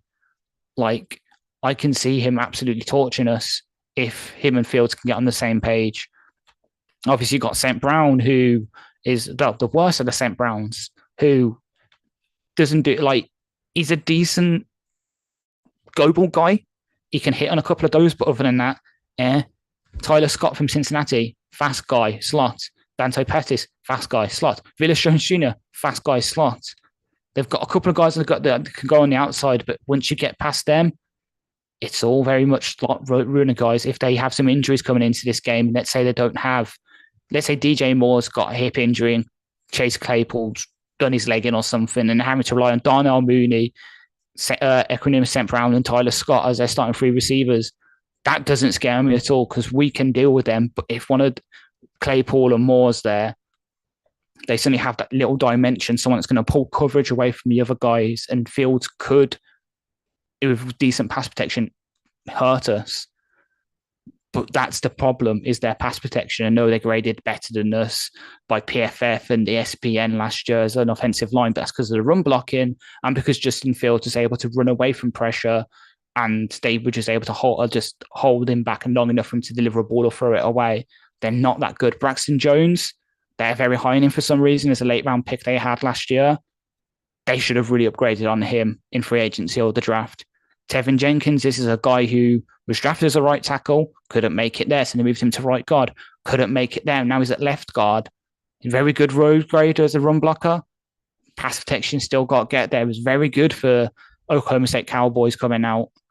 maybe it was injuries and not being used right. Hope maybe he can hit, but I'm not holding out hope for him from year three. Cody Whitehair's a decentish centre, not the best, not the worst. He's a good starter. Nate Davis, they've brought over Tennessee. He's the weak spot. Wasn't that good for Tennessee. They've gave him a lot of money. They might honestly they should shift Lucas Patrick to right or Jared Carter to right guard. They'd probably be a lot better. And then obviously Darnell Wright, we've heard a lot about him this draft cycle with Eric Schlitt being high on him, the Detroit Lions podcast being high on him. He's a very, very good right tackle, but he could have the rookie growing pains. He might not land and hit 100% in the first year as he tries to get up to speed with NFL defenses. I know he shut down Will Anderson, but this was a Will Anderson that was being misused by Alabama, being played a lot inside more when he should be as a outside linebacker for them. So he could hit, he could not. So it's really on, can the wide receivers get chemistry with Fields? Can this offensive line learn how to pass block properly? And can the young pieces on defense hit? If they can, this could be a very good Bears team overall. If not, they could be picking top 5 again, and it might be time for Justin Fields to get replaced. Pride of Detroit when we were talking about a team previously about Storm Norton being former name bracket champion. Well, yeah, I got news for you that the fullback for the Chicago Bears, Kari Blasingame, has to be considered this year. Like, how can you be called Blasingame as a fullback and not get consideration? That's nominative determinism at its finest. I am going to say that about this Bears team, they have, more so than the Lions, the widest range of outcomes of any NFC North team. Because if this hits, and I think it's got a shot, this could be a really, really good team. But it could be awful as well. Like, what happens if Fields doesn't take a step and the rushing threat is really all there is? But, I mean, what happens if the passing game does work? Donta Foreman, I believe in 100%. With him, Khalil Herbert, and Roschon Johnson, you're talking about a supremely good running back room. You were saying about the wide receiver group perhaps having weakness on the outside, but what happens if 2 of them get injured? Yeah, okay, maybe, but that would be pretty unfair. And you know what? I believe in Tyler Scott being a guy that can actually fill in on the outside. So, in Moore, Mooney, and Claypool, you've got 3 outside receivers a lot of teams would absolutely love to have on their team. I think it's much better than they've had in previous years. The Lions and teams that are facing the Bears this year should not be taking that receiving core for granted. Cole Kmet and Robert Tonyan, that's a great tight end room. Tonyan is unremarkable, right? But at the Packers, Rodgers made him absolutely unbelievable, look like one of the best tight ends in the league. And you know what? That's just because fundamentally he's pretty sound. Doesn't do anything great, but like he just does the basics really well. And you know what? That's what Fields needs. Fields needs someone he can rely on, and Tonyan can be that guy. I'm higher on this offensive line than you are. I think Nate Davis is an upgrade. Yeah, they've overpaid him, but I think he'll do a really good job there. Darnell Wright is the big question mark to me. Braxton Jones, we already know they're higher on him than the rest of the league. Try and exploit that. But Darnell Wright, people were high on him, but they're high on the ceiling. I'm not sure that his average play this year is a good right tackle. Like, I just think there's a bit of a way to go with him. So, let's see, but that's my weakness, is Darnell Wright for this year on its own. The defense, I think the weakness is in the edges. DeMarcus Walker is getting on in years. I don't believe he's going to be a top edge defender in the NFL at this point. Travis Gibson, don't believe in him. Dominic Robinson, Rasheem Green, whatever. But interior defensive line, with Justin Jones, Zach Pickens, Gervon Dexter, and Andrew Billings as a 4 is really solid. So maybe outside zone will have to be the order of the day. We know we can do that. But this team is built to play in the NFC North with TJ Edwards, with Tremaine Edmonds, with Jack Sample, and they should be filling those gaps really, really well in the run game. So interior defensive line and the inside linebackers all look like they're built to stop running the ball. And I actually think that could work very well for them. Jalen Johnson, Jaquan Brisker, Eddie Jackson, Kyler Gordon. I still think the cornerbacks are a bit of a weakness there. I don't believe in either of them in Johnson and Gordon, but the safeties are some of the best tandems in the NFL. So it's kind of 6 of one and half a dozen of the other. If you see the players where I think there are weaknesses, they have high ceilings. And that's actually what I like about the Bears rebuilds. Yeah, okay, maybe this isn't the best team on paper, but the players you don't think are great could be. It's not like these guys are limited. So it wouldn't surprise me to see the Bears get double-digit wins this year. It really wouldn't. Especially if Fields takes a step. Fields kept the Bears in games on their own, like on his own last year. And yeah, it was because of his legs. I don't care. Like, people saying, oh, he's not a very good passing quarterback. I'm not throwing shade at any of the Royal Lions guys who would talk about this. But you know what? I don't care how your quarterback wins games. And this is why, even though I said I don't believe in Lamar Jackson, it's why he gives you the chance to win. It's because he is really good at something that is really hard to defend. We saw what Fields did to us in both games last year. What happens if the team is slightly better than it was last year? They ran us close. So, no Lions team should be taking this for granted, even at home.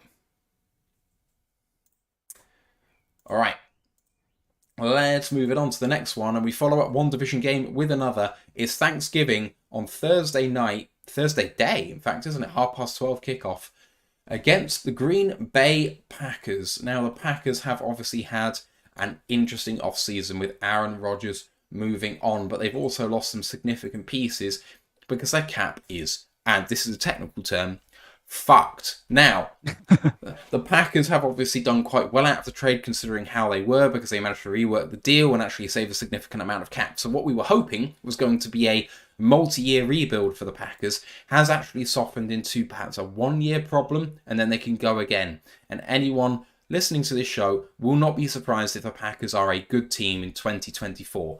But they have lost this year Chris Barnes, Robert Tonyan, Alan Lazard, Randall Cobb, Jaron Reed, Adrian Amos, Mason Crosby, Mercedes Lewis, Jack Coco, Vernon Scott, and Benji Franklin. They've replaced them with, or re-signed, Keyshawn Nixon, Matthew Orzich, Jonathan Ford, Dallin Levitt, Justin Hollins, Eric Wilson, Tarvarius Moore, and Jonathan Owens. They've then replaced some of the guys they've lost in the draft with Lucas Van Ness, defensive end, Iowa at 13. Luke Musgrave, tight end, Oregon State at 42.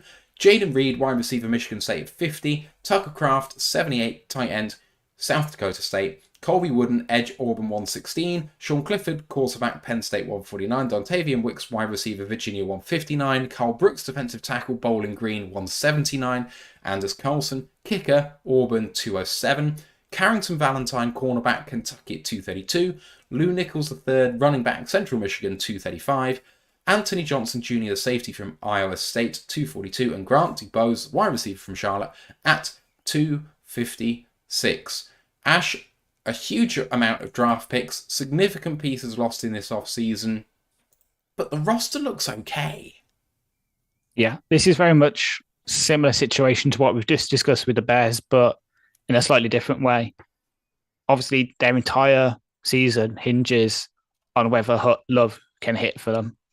If they get anything close to top 16 QB play, the Packers can be a real threat because that defense is still pretty scary. You've got Kenny Clark, who is one of the best defensive tackles in the league.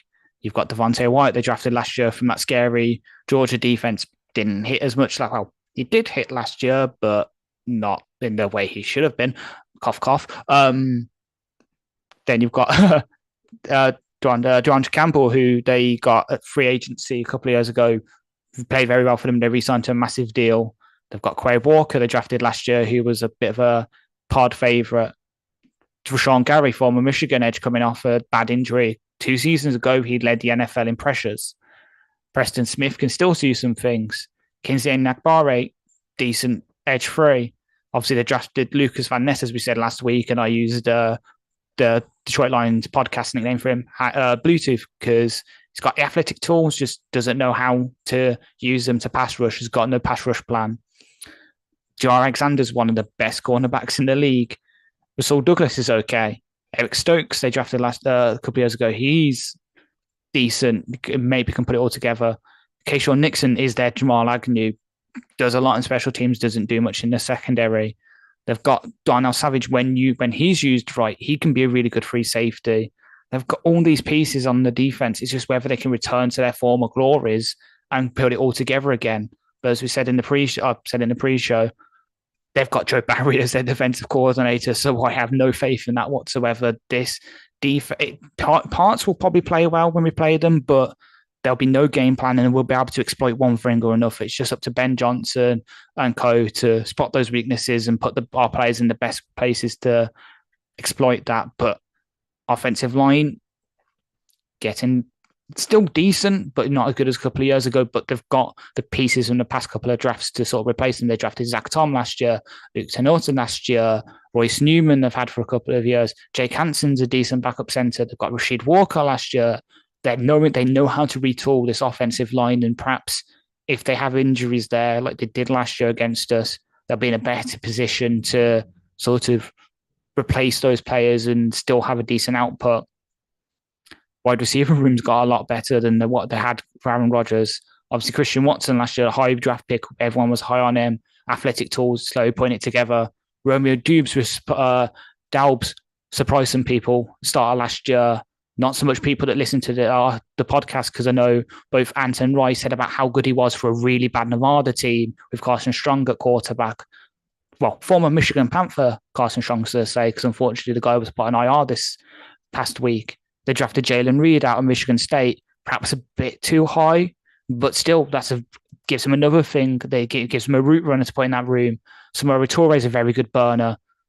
Grant DeBrose, who is DeBrose, one of my favorite picks in the entire draft, because this is a guy, he earlier this year in January, he entered the college transfer portal. I was hoping FSU would pick him up. Instead, he withdrew for the transfer portal and entered the draft. This is a big, speedy X-style receiver. If Christian Watson doesn't hit, they've potentially got someone to replace him. Bo Melton showed some things last year. They've got Dontavian Wicks from Virginia, who is a decent route runner, can maybe do some things. And then obviously that running back room with Aaron Jones, AJ Dillon, both RB1s in the league. They're top 32 running backs in this league, and they've got two of them. Patrick Taylor can do some things in the outside zone scheme. And then they drafted Lou Nichols from, I think it's Central Michigan, led the NCAA in rushing touchdowns or something stupid. Their running back room is very, very good. If Love can produce anything like mid-tier quarterback play, and this defense can overcome the bad coaching and put up a fight, this can be a really scary team to face in Thanksgiving. I mean, a lot of that hinges on whether Aaron Jones is part of the team. I know that he's taken he restructured his deal, didn't he, to stay? But yeah. I still feel like there's an outside shot that he might not be there. You know, I don't know what's going on with them. But yeah, with the running back room and that offensive line and how they've been coached, it's going to give you a chance to win on offense regardless of Jordan Love. Like you said, if Jordan Love can provide you just adequate play, you're going to be really good. I'm a fan of this wide receiver core. Watson, Dobbs, and Reed, all rookie contract guys. So Samori Toure, so's Grant DuBose. So it lacks a lot of veteran presence, of leadership. But you know what? I think that it has a really high ceiling. Watson obviously really broke out in his rookie year after an iffy start, a bad preseason. Ended up really, taking it. And he had multiple touchdown games in a row, I think. So yeah, he's a scary prospect. Dobbs, I actually think started well, but then got injured or regressed. I can't remember either. But I think he was injured and then just came back and wasn't the same afterwards. It's a veteran offensive line with a veteran running back room, and otherwise a complete rookie offense with Musgrave and Kraft. It's a real boom or bust offense. And on defense, yeah, potentially scary. They took a step back last year. How much of that was due to maybe Devondre Campbell taking a step back and Quay Walker not being as good as advertised, and Rashawn Gary getting injured, and Preston Smith not being as good as advertised, and Devontae Wyatt not being up to the standard you'd hope he'd be, and Darnell Savage taking a step back, and Russell Douglas taking a step back. Like, can these guys all revert to type? Because if they do, that's going to be a really good defense. Like, we keep hearing from the statisticians and the advanced metric guys that actually offense is sustainable. A good offense should continue to be that, but a defense more fluctuates. And so good play could become bad play, could become good play again. So I'm not putting any stock in this defense being a bad defense, despite all of the steps back that they've taken. I have my worries about Eric Stokes making it in this league. Got sub 4.3 speed, but just seems to be a character concern. Like, he just seems to not have it all quite right upstairs and make stupid mistakes, or, gets ejected for no reason whatsoever. But then there's players I really believe in. Kingsley Enagbare I really, really like. But they just didn't do themselves any favours in the draft. I really hate their draft. I think it's poor.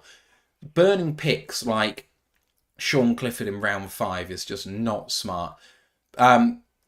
Replacing your kicker in round 6, I mean, okay, fine, but maybe there were better picks out there. And then double dipping at tight end. Musgrave, if you believe Detroit Lions podcast, is a waster man of a tight end. We'll see. I have no idea. But Tucker Craft I had rated higher, despite the fact he went 36 picks later. But even I'm not that high on Tucker Craft. Jaden Reed was overdrafted. He may be a very good receiver. May work out very well, but I don't believe in him at that value. And Lucas Van Ness is just not good at football. Don't care about his athletic profile. He ain't a football player yet. He's just a fast guy. So, they didn't back themselves up in the draft by actually drafting well. There are a few picks I like here and there, but meh. And this offensive line, which is the strength of this team, like you say, has maybe taken a step back. Again, another North team with a really wide range of eventualities. Could be a good team still. I have my doubts. Could be a really bad team, though. I mean, what if Jordan Love could be an adequate level starter? What if Jordan Love is bad? And you know what? That's probably the most likely scenario right now, is that Jordan Love is bad. That wastes this wide receiver room all of rookies who have high ceilings. It wastes Musgrave and Kraft. What if he walks into sacks? Really detracts from this offensive line. The reason the offensive line was so good is they knew they could trust Rodgers. Well, they don't know that they can trust Love. So I'm down on the Packers for all of those reasons. I have a really good feeling about this game and about getting a W for the first time on Thanksgiving in quite some time. Right. After that, we need to go and talk about the visit to New Orleans in Week 13. While my tabs load, which is taking ages. There we go. And the Saints, they have had another off-season of turmoil, still up against it with the cap, struggling for cap space, lost big players, replaced them with some people, and then in the draft actually had a reasonable stable of picks for the first time in God knows how long because of stupid trades that they've made. But let's have a look at this in a bit more depth. They've lost David Onyemata, defensive tackle, Caden Ellis, outside linebacker, Ethan Greenridge, the tackle, Deontay Hardy, the wide receiver, Shine Tussle, the defensive tackle, Andy Dalton, quarterback, Marquez Callaway, wide receiver, Marcus Davenport, defensive end, as well as Justin Evans, safety, Contavious Street, edge, Bradley Roby, Jarvis Landry, Mark Ingram, PJ Williams, Daniel Sorensen, David Johnson, Chase Hansen, Albert Huggins, and Jake Luton. They've brought in to replace those people quarterback Derek Carr, 4 years, $150 million for a 32-year-old quarterback. It will be when the season starts anyway. Nathan Shepard, edge. Colleen Saunders, defensive tackle. Foster Moreau, tight end. Jamal Williams, running back. They've also re-signed Isaac Yiadom. Can never say that name. Lonnie Johnson's also coming from Tennessee. Jonathan Abram from Seattle. Ty Summers, Brian Edwards, Malcolm Roach. Not Brian Edwards. Ty Summers and Malcolm Roach re-signed. Brian Edwards from KC, the wide receiver. Storm Norton, right tackle, we mentioned earlier. And they've also re-signed Andrew Dowell. It's, how do you say this kindly? It's not been a great off-season for me, personally. Maybe an upgrade at quarterback, and that might be the decisive thing all told, but there just seems to be a little bit of something lacking there, especially with the names that have left. In replacing them in the draft, Brian Brazee, defensive tackle, Clemson at 29, Isaiah Foskey, edge, Notre Dame at 40, Kendre Miller, running back, TCU at 71, Nick Saldivieri, old tackle, oh, Jesus Christ. Tackle, Old Dominion 103, Jay Kaner, quarterback, Fresno State 127, Jordan Howden, safety, Minnesota 146, and A.T. Perry, wide receiver, Wake Forest at 195. Ash, what do you make of the offseason for the Saints? I completely agree with you. It's as if they've sold, let's say you sell your nice 42-inch Samsung TV, you get £1,000 for it, and then you go to Lidl and you decide to buy 20 of their own Lidl's own brand TVs. That's all they've done. Is they've had to, because of the constant cap manipulation, pushing it into the future, pushing it into the future, pushing it into the future. It's slowly but surely falling apart. So as seasons go on, they lose more and more talent, and they just aren't able to replace it sufficiently. They're going from one of the most premier rosters 5 years ago when they had Drew Brees, had a healthy Michael Thomas, had Alvin Kamara's rookie season with they had Adrian Peterce on the roster at that point. They had Mark Ingram on the roster at that point. They had Aaron Glenn in a very good defense. It's all slowly falling apart. They've still got some pieces there. They've got Alvin Kamara still. They've got Michael Thomas, who's basically playing on one foot at this point. They've got Ryan Ramczyk, who's still one of the best right tackles in the league, in my opinion. They've got Cam Jordan, Mario Davis, Marcus May, Marshall Lattimore. They've got people there, but slowly but surely they're watching as the room around them just gets worse and worse and worse. Is it as if they're sitting there and they're sitting there in the hospital, and slowly but surely everyone else on the ward is going, and new people being wheeled in with injuries. It's not good. Then they could contend in that really bad South, but they're probably shooting for third place, and that's not saying a lot. So obviously they're bringing Derek Carr, probably is an upgrade at quarterback to Jameis, who's obviously their QB2 now, but and then they bring in Jay Kaner. They've got upside there. Carr, if he can reach that 2016 form he had with, I was about to say Las Vegas then, but they weren't in Las Vegas. They were in Oakland, before he broke his leg in week 16. He can be a very good quarterback. He can be in that Cousins, Goff, high-tier Tannehill kind of range of QB where he can win, you can win games with him there. You won't lose them you won't win because of him, but you won't lose because of him at the same time. Well, with Winston, infamously 30 touchdowns, 30 interceptions, you've got variance there. Hainer can be a very good developmental quarterback. He could turn into Winston potentially, but he could potentially turn into a decent starting quarterback. Obviously, Kamara, one of the best receiving backs in the league, if he's able to play, because obviously you've got the whole Vegas incident sitting there, hanging over him. And then they bring in our good friend Jamal Williams, very, very good running back, run between tackles, led the league in touchdowns last season. We all know about him. And then they've got somewhat a blasphemy to pass in 2016 as well. Jermaine Washington, the former Lion, he's a decent RB3-4. I think you saw Craig Reynolds, Jamal Jefferson level running back. He's decent. He can get you, if you block him 4 yards, he'll get you 4 yards. If you block him 20 yards, he will get you 4 yards.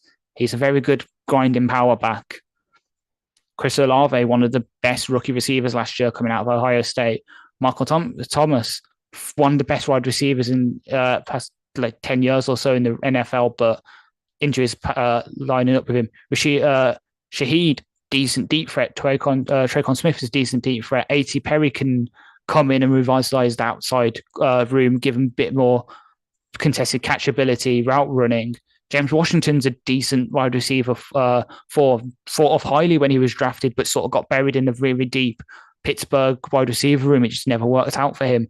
Brian Edwards did okay in Las Vegas, then just bounced around a bit, couldn't really find a place.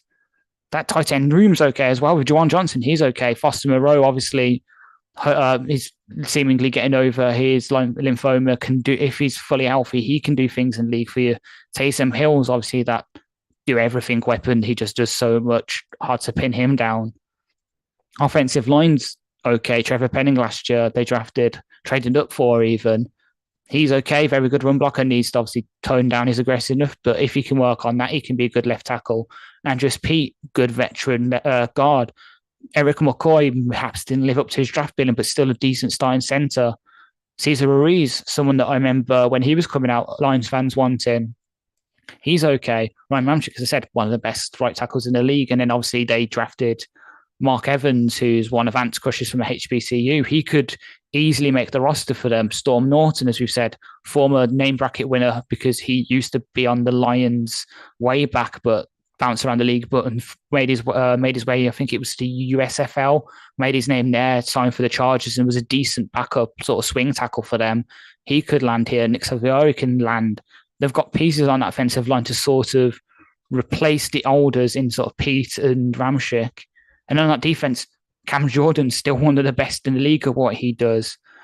Demario Davis is still one of the best inside linebackers. Is getting on, but he can still lead the room. Pete Werner's kind of he's just okay at everything. It's like 6 out of 10 at everything at best. Won't be particularly good at coverage, run defense, blitzing, but he can do what you ask of him. Zach Bourne, the pass rushing linebacker that I know Lions fans were high on a couple of years ago when we were looking for that sort of replacement for a certain highlight reel of a player. He's perhaps not lived up to his draft billing either, but he's basically their Derek Barnes. Put him in run defense, get him blitzing on pass rushing downs. He can do some things for you because he's very athletic and he's got tools there. They've drafted, obviously, Isaiah Foskey this year in the edge room.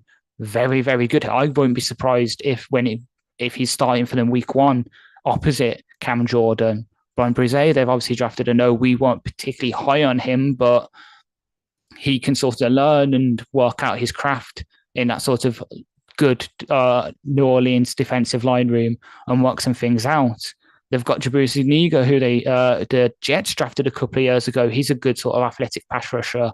They've got Peyton Turner, who they drafted 2 years ago, first round. Hasn't lived up to his billing, but he's got some athletic sort of upside as well. So they've got pieces in that D-line room to, if they can hit, they'll be very good, but it's the range of those hitting is not there.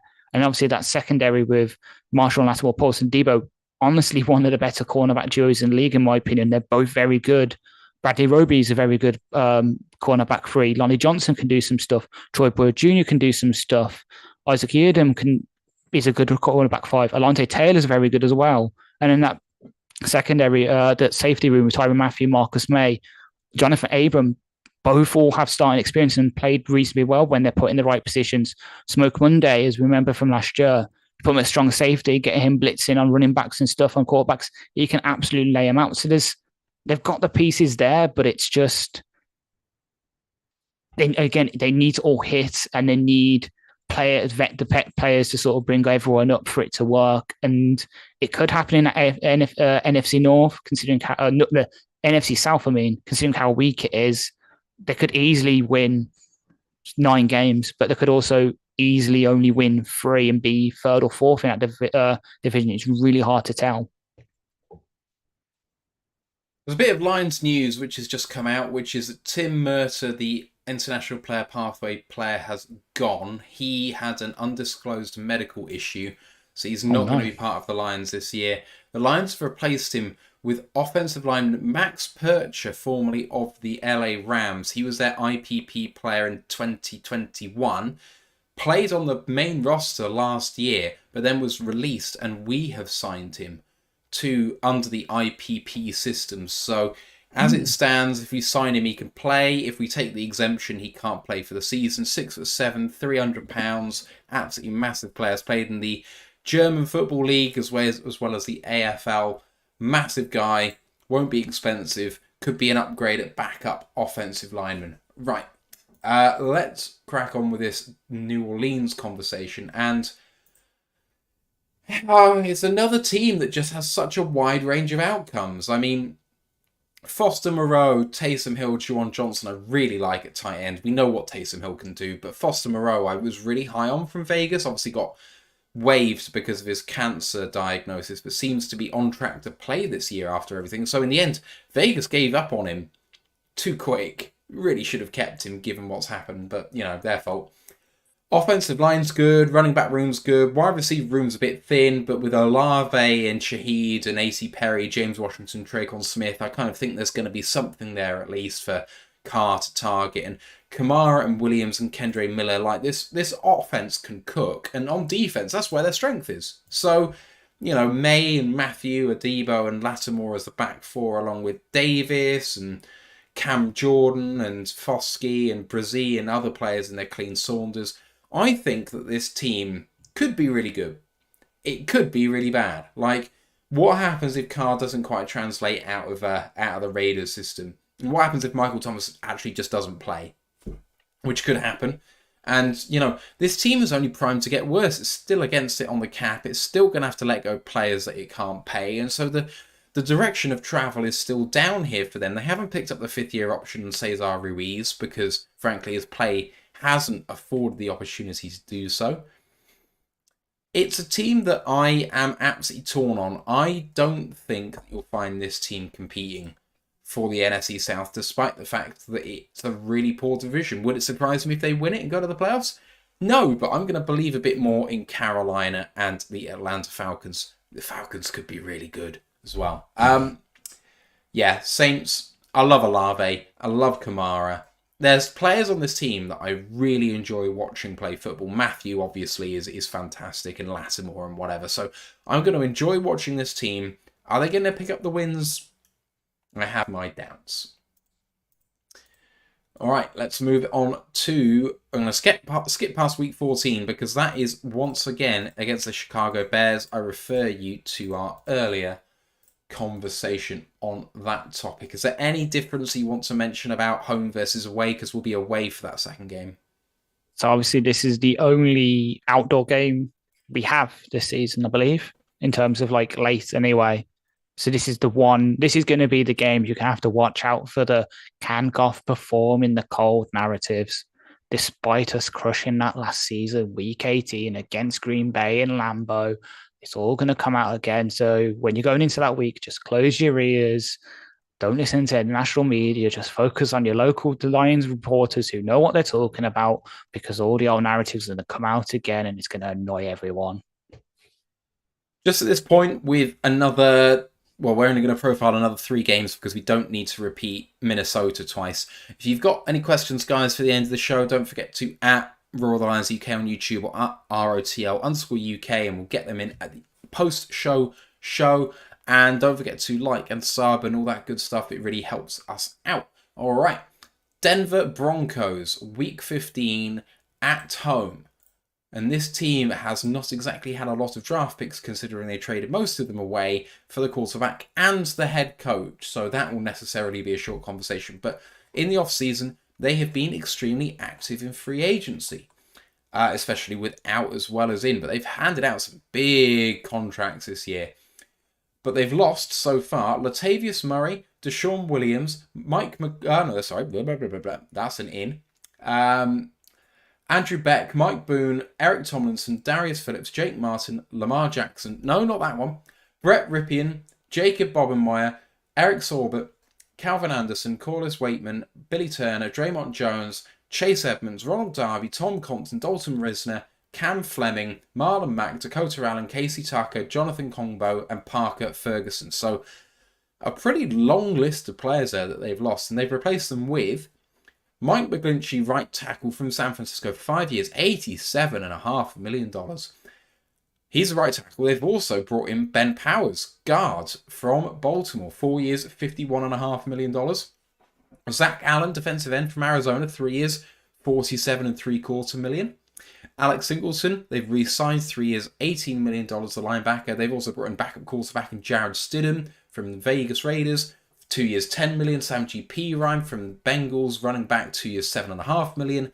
Chris Manhertz, tight end from Jacksonville, 2 years, $6. Trayman Smith, cornerback from Houston, 2 years, $5, as well as Riley Dixon, Michael Burson, Marquez Callaway, Carl Fuller, Tony Jones, Kareem Jackson.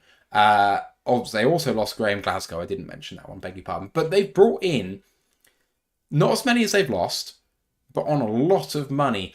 Special emphasis on that offensive line with McGlinchey and Powers coming in, as well as on that defensive side of the ball with Zach Allen and Alex Singleton. They've spotted opportunities to upgrade, and I think they've done that quite effectively. And they had to, because they couldn't do it through the draft. Started at pick 63 with Marvin Mims, wide receiver, Oklahoma. And then at 67, Drew Sanders, linebacker, Arkansas. 83, Riley Moss, cornerback, Iowa.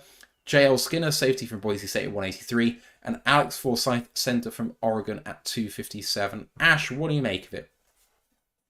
Well, quite a lot of the outgoings and the incomings is probably because, as I mentioned last week with the Panthers, the Broncos DC moved to Carolina. So there's been quite a lot of change there as he's obviously brought his guys over to Carolina and other guys have left to go to new systems while they've had to bring in new guys.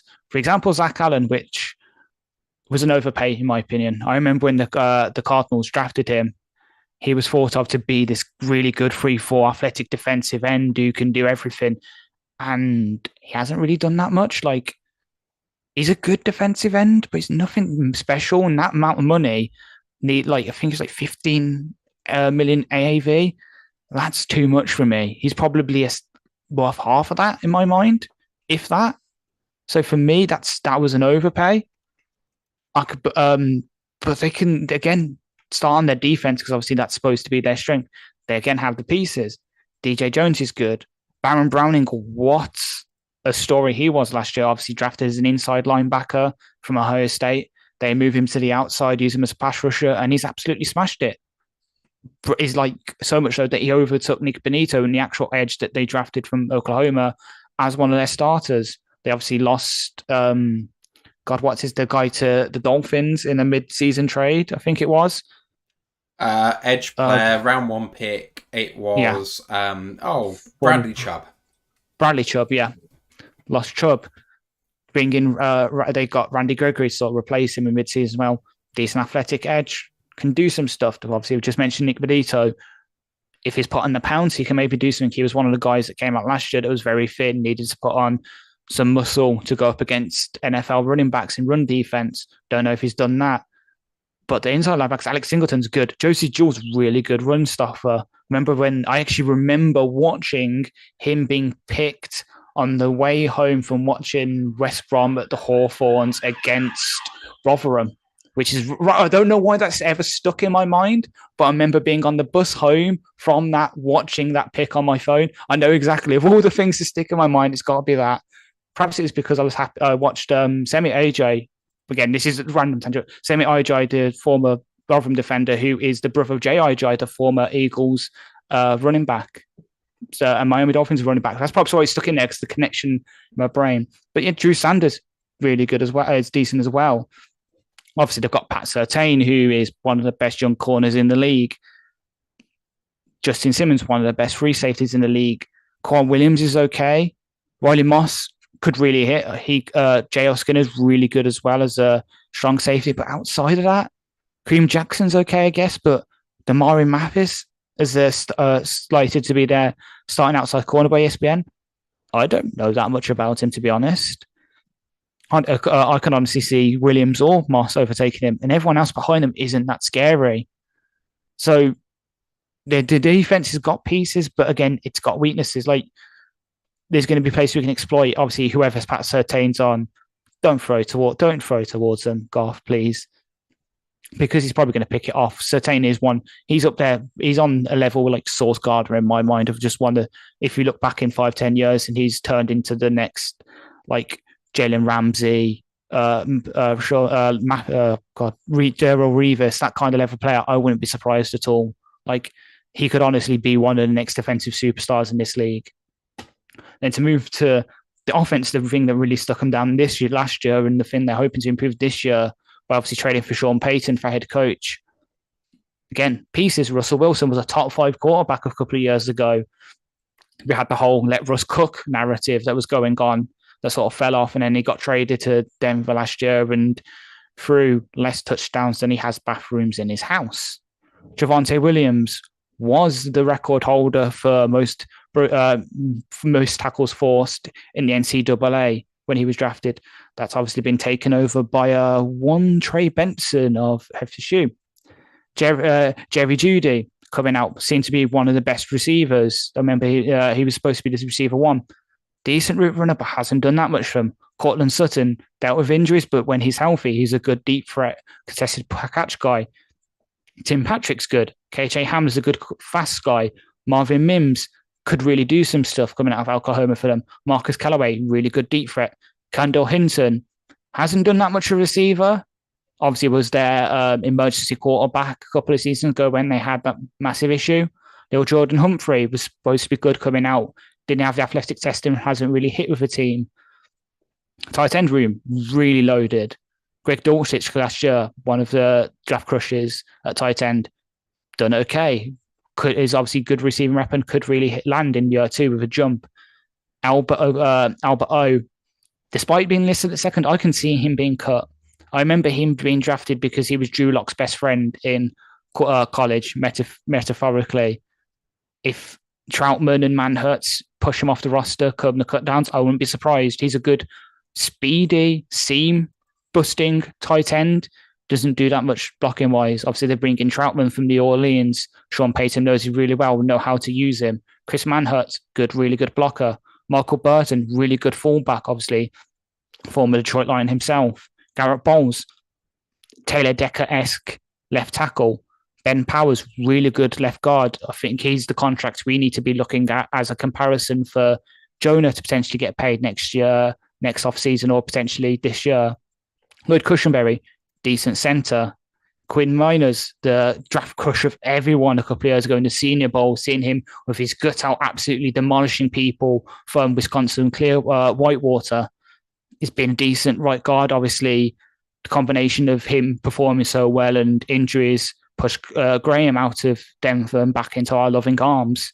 And then Mike McGlinchey, cue of a signing for them, not only in terms of his talent, but also just getting him over the Bears.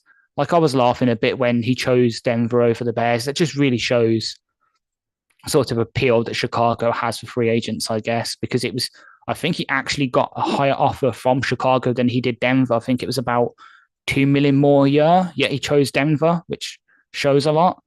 So again, the offense, if Peyton can work his magic, he can get something out of Russell Wilson, he can get something out of Jerry Jeudy, he can use the tight end rooms to the full extent, get this offensive line firing again. It could be a real powerhouse of a team.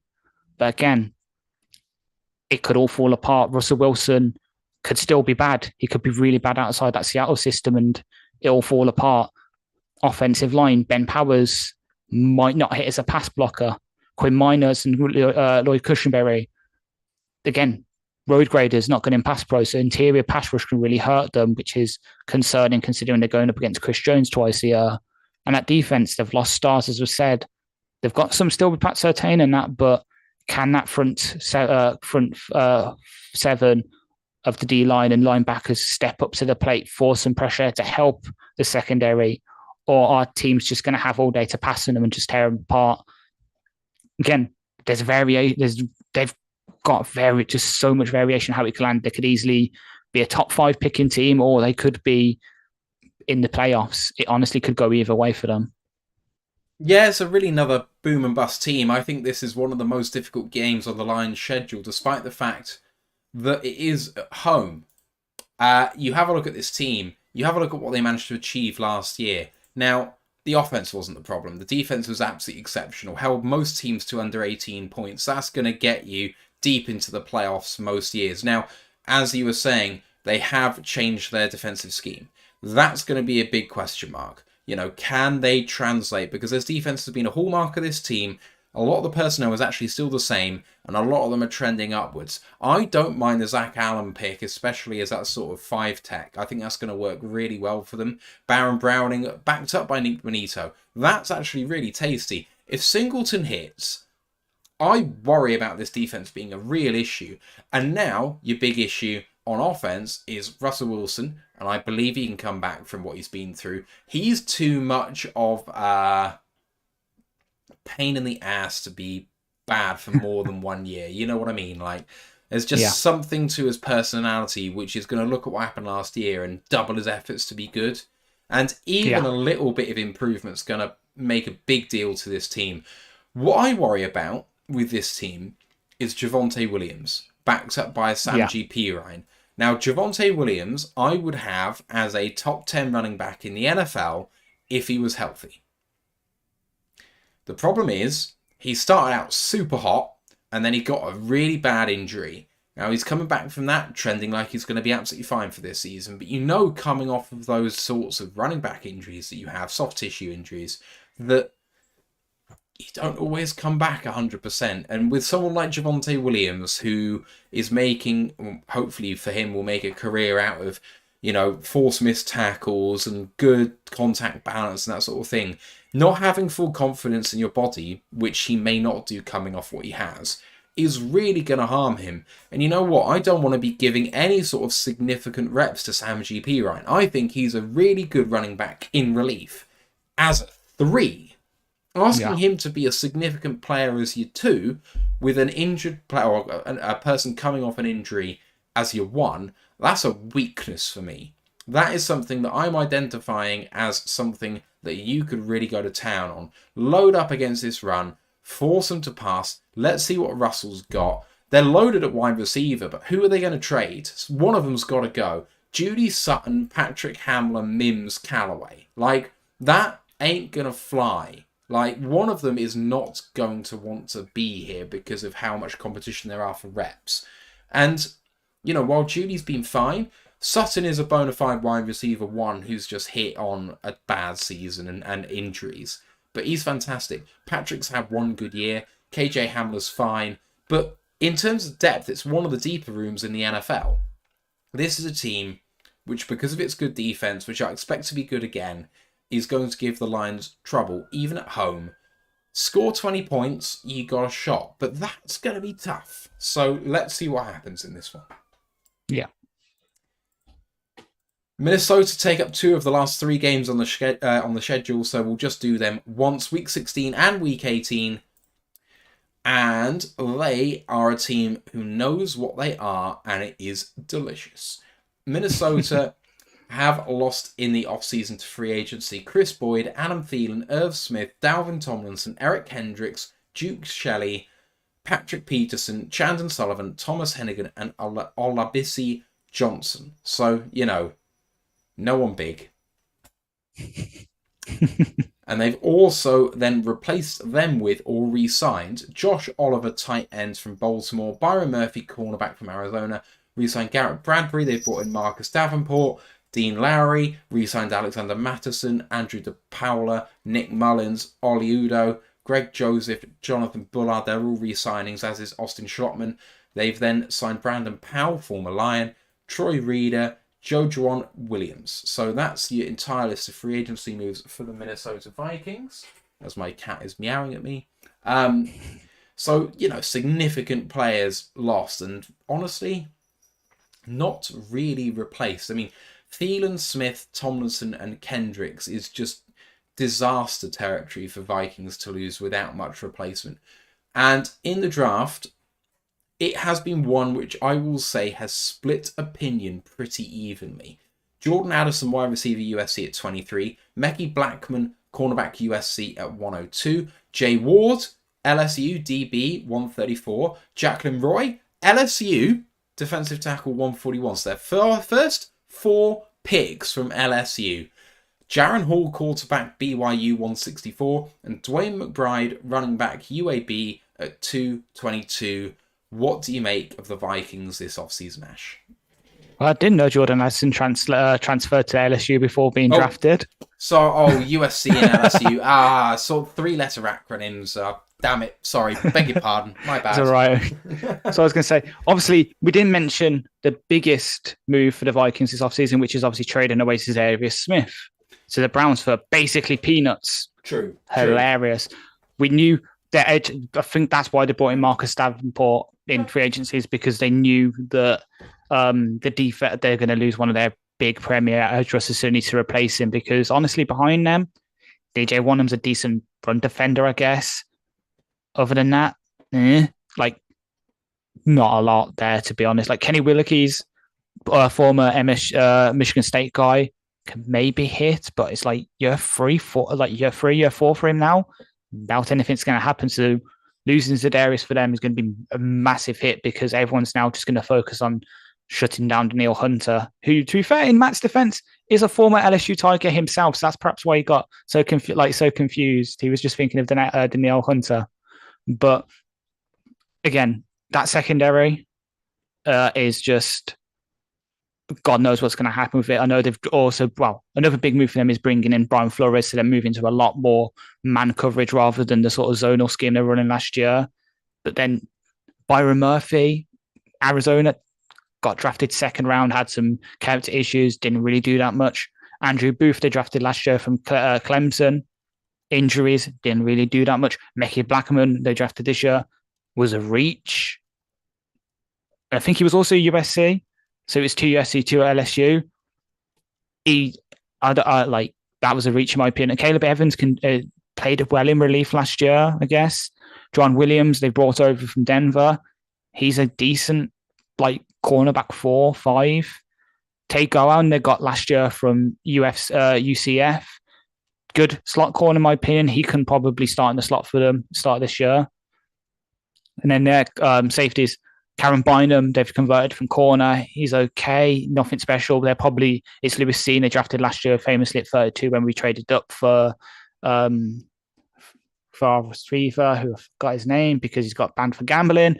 But Lewis Cine coming off that bad injury, he could probably start for them, probably can hit like he was a good safety. Josh Metellus, they backing up Harrison Smith. Harrison Smith, still one of the best sort of leaders in the secondary, strong safeties there is.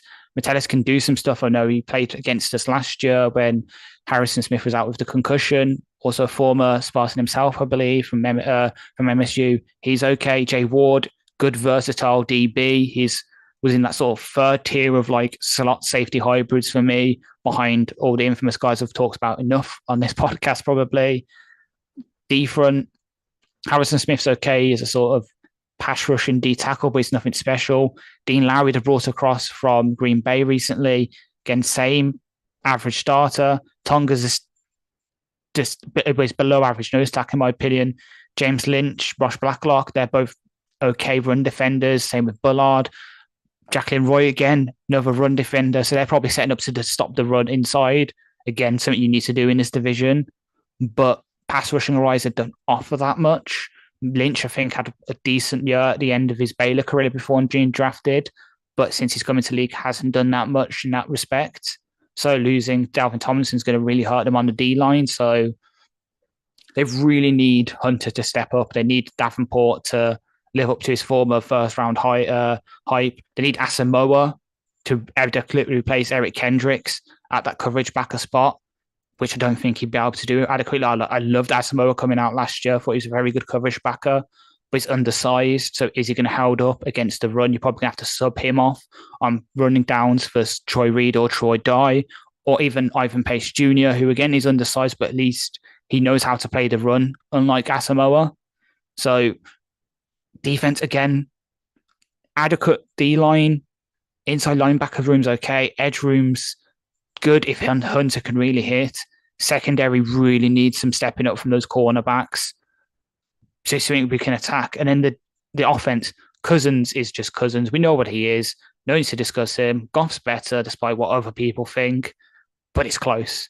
Cook, if he's still around, because obviously he's getting trade and cut rumors because he doesn't really fit the scheme. He's more of an inside zone scheme kind of back, while they run famously the Shanahan offense now, set through Vic Fay. So Mattison's actually a better fit for them. So has tried Chandler. Drain McBride's a decent power backup, kind of like how we've got the Minnesota running back as a UDFA. Then obviously the wide receiver room's just insane with Justin Jefferson. Jordan Sanderson, they drafted this year when he was at Pitt 2 years ago with Kenny Pickett, one of the best receivers in college football. K'Jon Osborne's a good, speedy slot receiver. Jalen Reagor, former first-round guy with some speed. Brandon Powell, if you remember a couple of years ago, he was the guy who absolutely torched the Green Bay Packers in Week 17 with the same game that Matt Prater threw the fake field goal touchdown pass. He's a good slot receiver, some special teams upside and some speed. Jalen Naylor, again, slot receiver, some speed, some special teams. Blake Prohl's a decent-ish inside-outside kind of receiver. They've got some pieces there, so they can definitely hurt you through the air. DJ Hawkinson at tight end, we all know what he is. Can catch a ball, but then just falls over. Josh Oliver, former high pick for the Jaguars, got some blocking upside, can do some passing things, but is very much in the sort of more like Zach Ertz kind of tight end where you just put him on a quick hitch at like 3rd and 2 and hope he just gets past the sticks and just falls down with the ball. Johnny Munz and Ben Elfson, they did some things last year. I remember writing the previews for the website and thinking these guys are overperforming, but obviously they're good backup options for them in the receiving game. CJ Ham's a good fullback. Darasaur really starting to come into his own now as a tackle. Bradbury's an okay centre. Ed Ingram flashes as a guard. Brian O'Neill's a really, really good right tackle. Underrated right tackle, in my opinion. And then Ezra Cleveland's former pick for them was a right tackle, but they moved him inside. He's okay as well. So this offensive line's starting to hit as well, which is scary because that was their massive weakness on offense coming into last year. And if it's starting to put it all together, this offense can be it. But as the offense gets better, as I'm saying, the defense is getting worse. So it's where they're going to meet. Are they going to be able to meet in the middle, or are they going to be like us last year, where the offense is really good, can score points, but the defense just keeps letting them in, they just can't keep pace with teams? It's going to be, they've got variation now. They could easily be the second best team in this division, because I think they can be the second best. They can be the fourth. They could be fourth. It's honestly no idea. Like, I can see them doing well, winning 9-10 games. I can see them only winning 4 because they're going to regress in terms of the one-score games from last year. They won too many of them last year, and that's going to be the sticking this year. They probably won't be able to do that again, and it's just going to hurt them. This is a team that, for me, has the biggest subtraction by subtraction in the league. Yeah. Lose players of the quality of Dalvin Tomlinson, Eric Kendricks, Irv Smith. People may be surprised that you only got 1 year, less than $2 million to go to Cincinnati. I am a big believer in Irv Smith and what he can do. Adam Thielen, he isn't what he was, but what he was really damn good, and they've lost just by him regressing generally, and then he's moving on. But I don't think they've replaced him adequately. And Chris Boyd is an adequate player.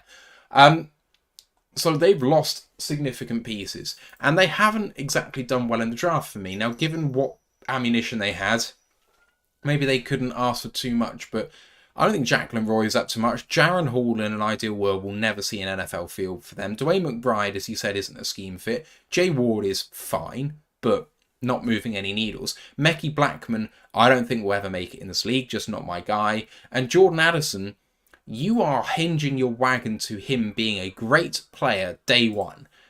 And that may happen. He's a very good, very reliable outside corner, but you know what? He's going to have to be an elite technician because he's not fast.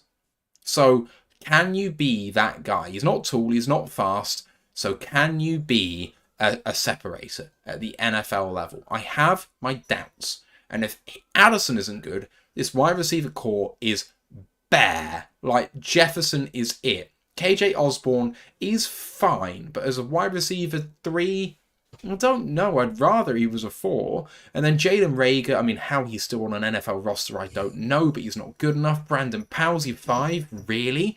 And then Jalen Naylor is your 6.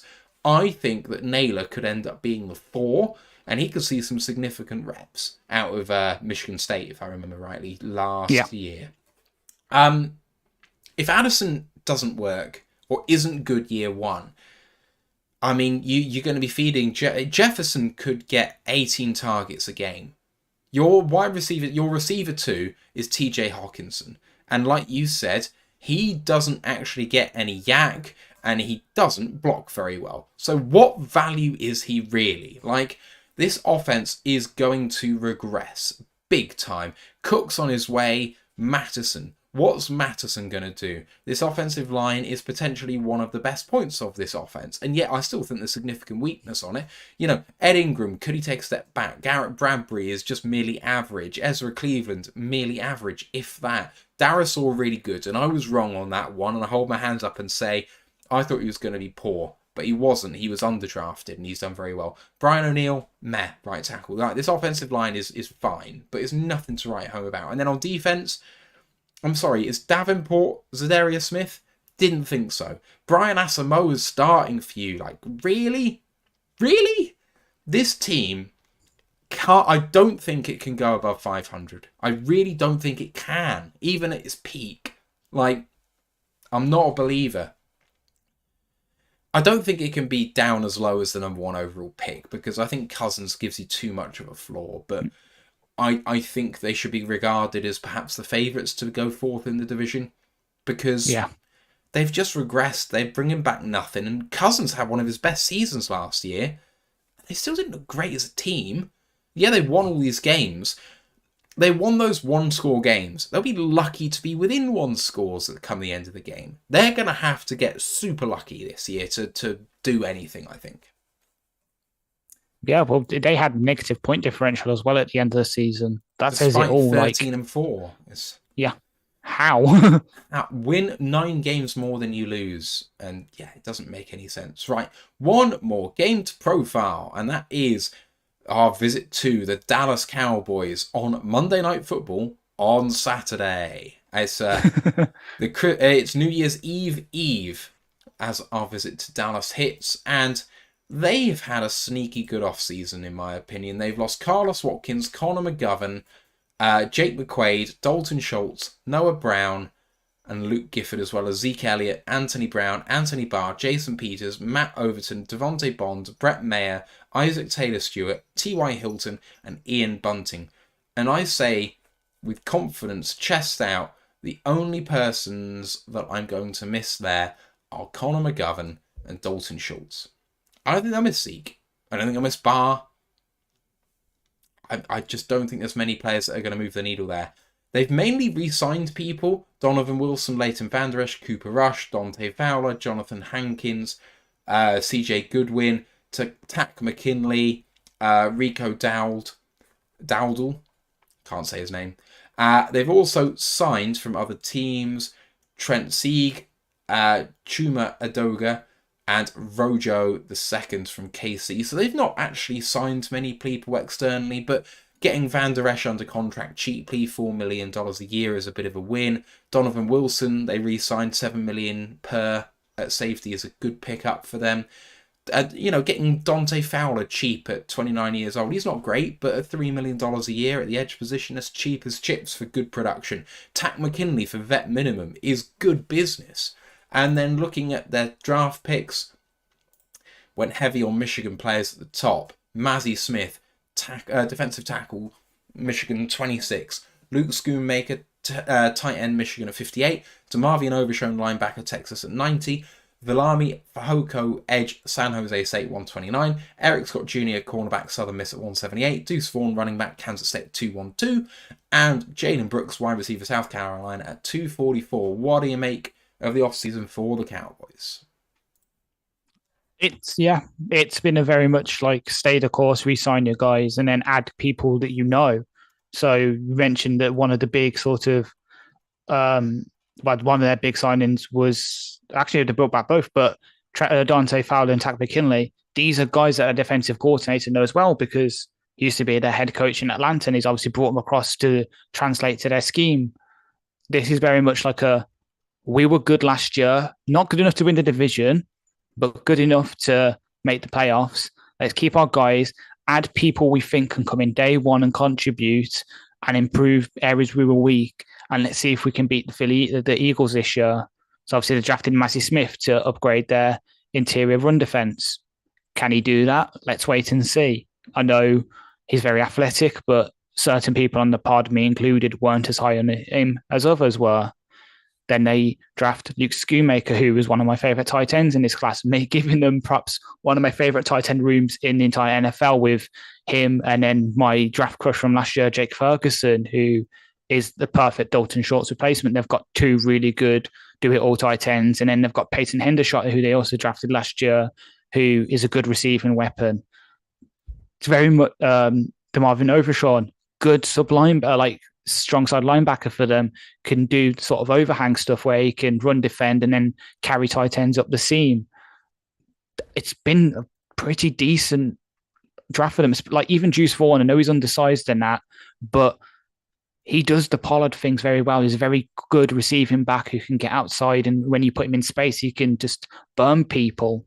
And obviously, if you haven't seen the video of it, watch the video that's been put out of his dad, who's the assistant director of college scouting for them, being the one to do the draft call to him, because it's very emotional. That's one that obviously everyone knows I love the Inside the Den moment videos for those kind of moments where you get to see that kinds of things.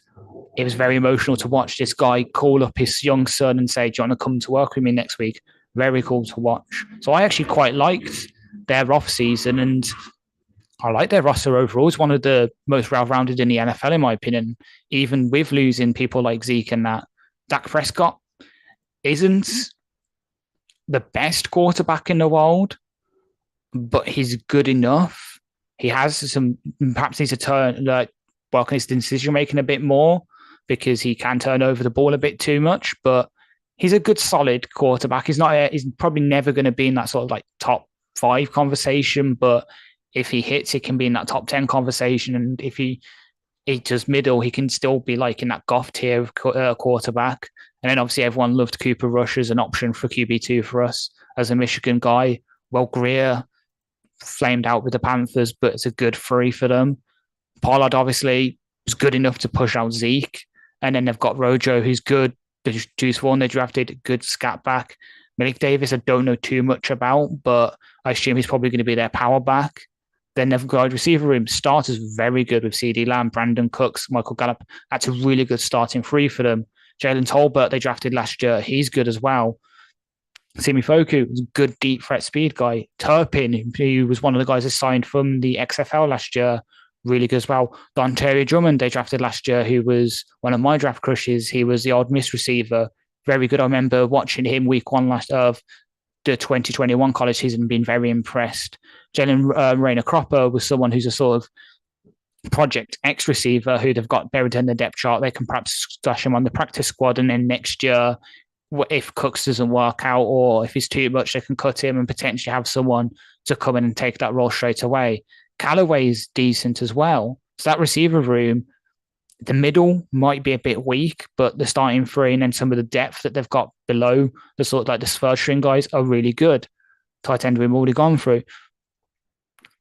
O-line, not as good as it used to be in the past. Everyone remember the years where the Dallas Cowboys had one of the best offensive lines in the league. Tyron Smith's okay. Dealt with some injuries. Tyler Smith, they drafted last year, done some tackle work. Is okay on the inside. Perhaps was overdrafted because I think they got him at the end of the first round. It's more like a day 2 guy, but they have the coaching staff there to train him up. Tyler Beardish, I remember them drafting him a couple of years ago. Perhaps hasn't lived up to his billing considering some of the injuries, but then they've got Alec Lindstrom, the Boston College center, who is a good 2. Zach Martin's still one of the best right guards in the league. But it's that right tackle again. Terrence Steele, he's okay, but there's your weakness if you want to attack something. Just stick Hutch and Hutchinson on him and let them go to work. And then you come to that defense. And the pass rush. Micah Parsons and Tank Lawrence. That's a really, really good pass rushing duo. And then you've got that attack McKinley and Dante Fowler who can come in and do some things. Chauncey Goldston's okay as well. They've got Sam Williams even, who, if he gets over the character issues, he was really good for Ole Miss 2 years ago, and then they drafted him. They've got some real good weapons to pass rush on that D-line. Then they've got Mazi Smith, who obviously they drafted to help with the run defense. Ozo Digabazua, decent pass rushing D-tackle. They've got Neville Gallimore, Jonathan Hankins, Quinton Bohanna. These are good sort of backup D-tackle options. Then you look at their linebacker room. Leighton Van Der Esch, when he's healthy, is a really good linebacker. Damon Vershon, they drafted this year. They've got Jabril Cox, Damone Clark, 2 LSU linebackers who know how to cover, how to run defend. Really good. Secondary, Stephon Gilmore. Perhaps isn't the Stephon Gilmore 4 or 5 years ago, who was one of the best corners in the league, but still really good. Trayvon Diggs gets burnt like toast when you leave it in the toaster too long, but he can get the ball so often. He's such a boom bust kind of guy. He can either get burnt for 200 yards and 3 touchdowns in a game, or he can get you 2 interceptions, 1 to pick 6. There's no in between with him. Even then, the backups like Jordan Lewis, Deron Bland, Kelvin Joseph, good outside corners who can do some stuff. Jaron Curse didn't work out for us a couple of years ago when we signed him, but he's really found his feet in Dallas, and he's a good starting strong safety. Donovan Wilson's okay. Malik Hooker's probably better, but Hooker's had some injury issues. But I can see Hooker starting for them. Marquise Bell, who they got from Florida Atlantic last year, good backup safety. Cedric Redwine's okay as a special teamer. Israel Mukunru, decent backup strong safety with some special teams. This is just top to bottom a really good roster in my opinion, and this is probably the scariest game on the schedule for me because Dallas are just they're just really good. And I can see if some things don't go our way early in the season, we could go into this game. We got all the motivation in the world to come into it. We could be winning division with it, but we could also have some injuries that could tip the balance in their favour, as their talent is just a bit, it's a lot more than ours, and it could tip the balance in their favour in this game. It's going to be a really interesting battle, really, between two NFC powerhouses. This, Yeah. I really think that just having Pollard as running back one is addition by subtraction. With Zeke going, I think he's the better running back, at least now. I mean, not as a prospect, but obviously what's happened has happened to this point. Wide receiver room should be really good. Offensive line, yes, you're right, it's not quite what it was, but it's still good. I like the tight end room. I like the overall defense. There's just something to like about the team. I mean, Stephon Gilmore's not going to be one for the future, but damn, that's a good trade that they've done. The trade signing that they've made right now. Right tackle is the only weakness, like you said. Mazzy Smith, I think, is going to hit year one. I didn't want him at the Lions at the projected pick value, but he was always going to be, for me, a really good player. And alongside DeMarcus Lawrence and Micah Parsons, he's going to be allowed to go to work. Like, you've put him in exactly the right situation. I'm high on the Cowboys prospects. It pains me as probably my most hated team in the NFL. I don't care. Bias will not affect me here. This is one of the best teams in the NFC. They'll be wheeling their way possibly to the NFC Championship game unless we have something to do about it. And I don't think that potentially they're going to be the number one team in their division, because of course the Eagles are probably the best team in the NFC. But they'll be the 5 seeds probably again. And, so we better damn hope that we're not the 4. Beat them in week 17. Let's get the 3 seed. Try and avoid them as long as possible. But I can definitely see Dallas maybe facing the Eagles in the divisional round if that's the case, or the championship game. Let's see what happens. I worry about this game as well, especially if there is significant, capital on the line for us. I mean, what if instead of wrangling about the 3 and 4 seeds, we're up against it to get in and we need this one? Like, that worries the hell out of me. So, yeah, don't like this game at all, but we were money down the stretch last year. Let's hope we can do it again. All right, that's it. Those are all the teams' profiles, and we've had a few questions come in. They're going to go in the post-show show. If you're not on YouTube and Twitch or listening on the audio pod, come and give it a try sometime, or just go back and watch it on the YouTube chat just for this. It's going to be a lot of fun. But thank you very much for listening. Our next show is on Monday, May 29th. That is the way too early 53-man roster prediction at the moment. That's penciled in. It could change. We'll see. But it's our 53-man roster prediction. It's way too early, but OTAs are happening this week, so we'll have a bit more idea who might or might not make it. College podcast to return next Wednesday. That's 9 days time, May 31st, going through all the FBS colleges, FBS conferences. So if you want to learn a bit about the college game, if you want to hear about players to have a look for this season, players that we might draft in 12 months time, it's going to be a must listen for you guys, and we're going to have some good guests all along the way too. Socials, you can follow us on Royal Lions UK on YouTube, Twitch, Facebook, Instagram, and Twitter. And the group for worldwide fans is Detroit Lions Fans UK, one pride worldwide. The website, rotluk.com. Please, again, don't forget to subscribe and rate us 5 stars on your podcast provider. For Ash, for myself, thank you for listening. Let's go Lions, one pride. One pride. Recording stopped. All right, thanks for your questions, guys. If you've got any more very quickly, then don't forget to get them in. If you're on the Twitch chat as well, once we finish these, hang on and we will raid Chris Perfett on the Pride of Detroit pre-show show in just a second. Mike the Marine has a couple of questions. First off, he says, whose jersey are you likely to get from this draft class for the Lions? It's the obvious juvenile answer, but Hendon. I know it's juvenile. I know it's like funny sex name, but it's just that. Like, I'd love to have it hanging up there just behind me as like one of my rotating jerseys, because I'm working on a little collection to have up there. It would just be funny sometimes. Torn between Campbell and Branch as a more sensible answer. It's not sensible to get Hooker on the back, but I love the idea of having Campbell. I think that'd be really great. Cool Down Rat just asked something as well, so I've got to put that in too. Next question was also from Mike, who says, do you think the national press is undervaluing Montgomery with rushing? It seems like they are. Some are. I've seen they're not the best analysts because I've seen some of their stuff and it's been horrible. But the 33rd team have us as I think it's the fourth best running back duo in the league right now with Montgomery and Gibbs. So I think on the large part, some of them are, but there are national outlets that are looking properly and thinking, hang on, this could be really good. It depends who you look at, where you look, I think.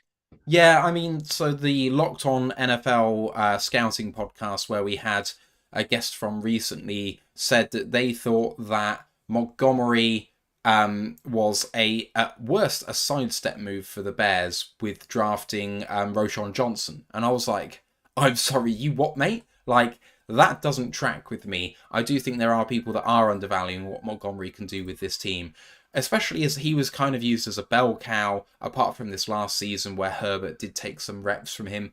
But putting him into a situation where he doesn't have to be the guy every single down, I think is really going to help him too. So, yes, I think in general they're undervaluing him, but as Ash says, there are some that are high on it. Cool Down Rat says, can I just say that the only way I want to see any part of Ash step foot on Alan Park is if he donates his big toe to Frank Ragnow. P.S. Can this jeopardise his career? Frank's not Ash's. So is Frank Ragnow's toe problem potentially career-threatening?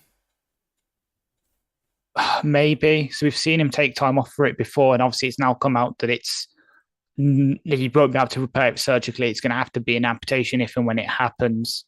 So it could. We've seen, like, I think there's been a couple of players who've had bad toe injuries, and just because it affects your sort of balance and that, it could affect his career. Because obviously you need to have good balance as a pass blocker and that to make sure you just don't get pushed over.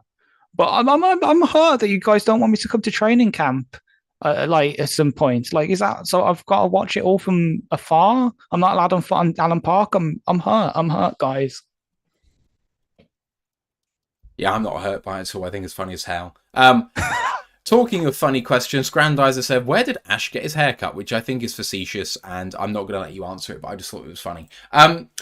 Brent DeWitt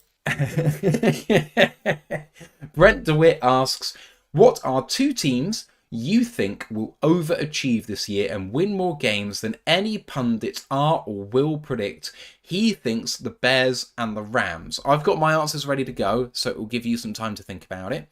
The teams I believe will overachieve their pundits' predictions right now are the Atlanta Falcons. I believe they are comfortably the best team in the NFC South. I believe that Ridder will be an adequate level starter.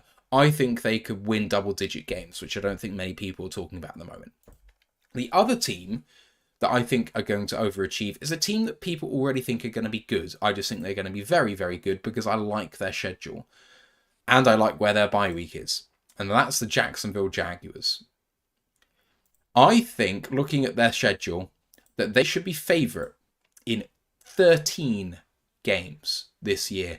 The games I don't think they'll win, or they shouldn't be favoured in, are Kansas City, Buffalo, San Francisco, and Baltimore. Otherwise, it's a fairly favourable schedule. They've got a bye week in week 9 like we do. I mean, it's unbelievable to me that the Jags could be favourite in 13 games. I haven't checked whether they are, but that's what I'm saying they should be. So the rest of the other teams, Indy, Houston, Atlanta, Indy, again, New Orleans, Pittsburgh, Tennessee, Houston, Cincinnati, no, I said that already, Cleveland, Tampa Bay, Carolina, Tennessee. But facing the AFC South twice is really going to help. Yeah, exactly. And then yeah. I know NFC South NFC South, and then you've got Pittsburgh in there, which isn't great, but you know what, you should probably beat them even in Pittsburgh. And Atlanta might be tough in the South, but I think you can do that. And otherwise, who else is there? Tampa. Oh, we said NFC South. Who's the other games they've got in the AFC? I think it's AFC North by the sounds of things. Yeah, so so AFC North, NFC South, yeah. AFC Safe, and then whoever was first place in the other two, and then I think it'll be NFC East is their 17th game. Yeah. So yeah, that's so you've stopped. I was going to say, I was going to say Jaguars because I know they made the playoffs last year, but I can see Peterson building on that last year. T Law coming into it more, like learning stuff. The defense can get a bit better. Walker, obviously their first overall pick last year. If he takes that rookie jump, he could be a really good pass rusher. They've still got Josh Allen on the end of his contract. He's really good when he's on it. They've got pieces. I was going to say the Jaguars. And then my other team is an NFC South team, but it's not the Falcons, it's the Panthers. Yeah. It's the Panthers. I can see Bryce Young just coming in and just working with Frank Reich.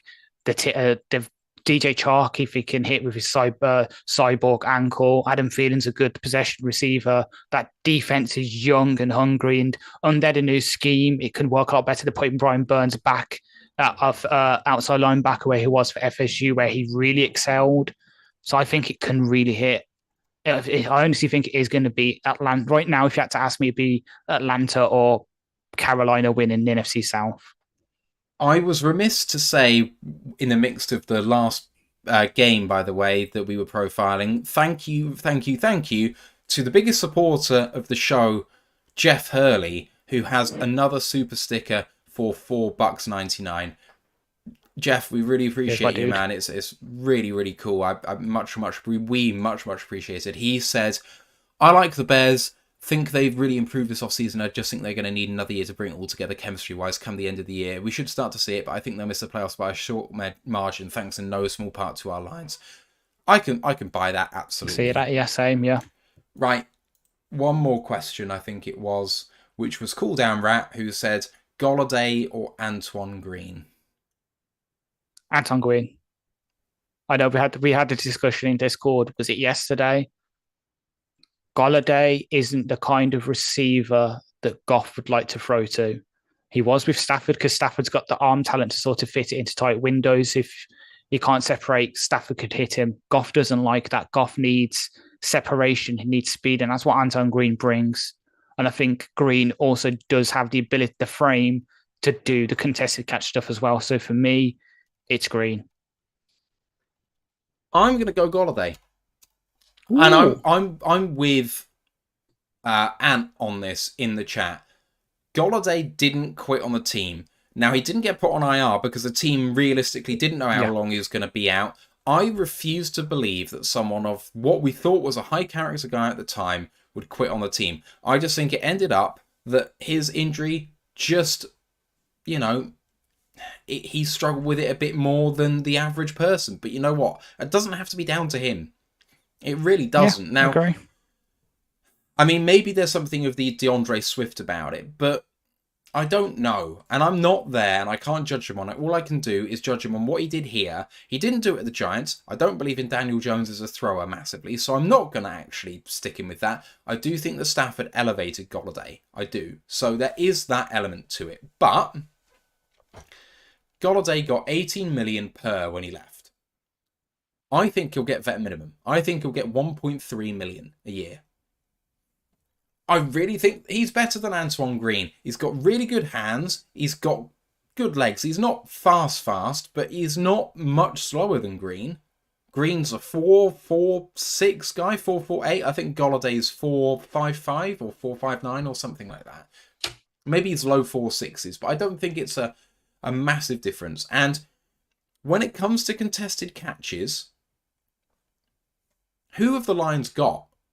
Like, I know Goff doesn't like throwing contested balls, but sometimes you have to throw the contested pass, especially in desperate situations. At the end of the day, on fourth down, if everyone is covered, you need to throw it to a guy who's got good hands. Now, Amon-Ra's got good hands. He's 5'10 or 5'10 and a half. Like, if he's facing someone a little bit bigger than him, that might be slightly unfair. Amon-Ra's great at separation, but there will be reps in important situations where he doesn't get free. We have seen it before. He's not God. But no, he's one of the best wide receivers in the league. But even then, you come up against someone who just covers you well. With Jameson Williams out for the first 7-8 games and us really not knowing who he is right now, he could come back and be amazing, but he might not be. And then who else do you have? In desperate situations, you need someone you can rely on. He proved he could be that. So, I mean, he was disastrous at the Giants, but maybe it was the wrong situation. I don't know. He clearly enjoyed being here at the time. It soured. We didn't want to pay him the cash. He bet on himself and it didn't work. I'm not going to go against the guy for it. Even as a camp body to work out and see whether it works, I am going to bet on him. At least as a member of the 90. And then let's see what happens. Yeah, that comeback is just, with saying Anton Green, for me, it suggested 53, and I'd rather bet on the sort of youth and upside of Green. Well, he's shorter than Golladay. I think Golladay's like 6'4", Green's 6'2", and Golladay's a bit taller, a bit stouter, a bit thicker. Green's slightly like a bit faster. I looked it up. Golladay ran a 4.5 flat at the combine. So he's still got speed, but it's just, I'm betting on, as I say, the upside, the youth of Green to maybe turn into something more than just a speedy deep threat guy with contested catch stuff. Maybe he can learn how to do the more than just the slants and the go balls and the post. Now he can do in breaking routes and stuff. He can be more. So that's why I said Green. I agree that we need someone there. There's the fuck it ball guy, to put it bluntly. I've been calling that for a while. Like, like at first it was a run stuff in D tackle, then it was a fuck it ball X receiver, and I'm hoping that Green's that. If not, then I'll eat my hat kind of thing. But yeah, I agree. If we want to bring him as like a camp body and let him try and get that wide receiver 5-6 role while Jameson's out and maybe do more, the owners have just voted to flex Thursday night games. Sorry. Oh, well. We'll deal with that on the next show. But yeah, as I say, camp body, I'm all for it. 53. If I had to choose between them, without knowing how Golladay performs in camp, I'm picking the youth of Green. Right. That's all our questions. We don't have any more coming in, but we do have another super sticker from Michael, my boy. Michael, my boy, what a surname. I love that. Michael's been great in the chat for us tonight, and with that as well. Really appreciate you. That really helped us out, man. So thank you. That's going to do it for today's show. Next week, way too early 53-man roster prediction, unless we change it. I did ask in our YouTube community for suggestions for content in the off-season. We've got a full schedule of content already, but that doesn't mean we can't improve on it. So if you have any suggestions, there's that community comment there. Please go and just leave your suggestions there, because we'd love to hear what you think. I will say to the people saying, why don't you get some Lions players on? That is difficult. So it is really is working with the agents and that. But yeah. Thanks to everyone in the chat. For those on Twitch, we're going to raid Chris Perfett now. So stay with us as we do that. Thanks, everyone, and we'll see you next Monday. For now, cheers. See ya. If I can find out how to raid people, give me a sec. There we go. Raid. No decaf. Start raid. Here we go, people. Cheers, Mike, for a brilliant show. Bye.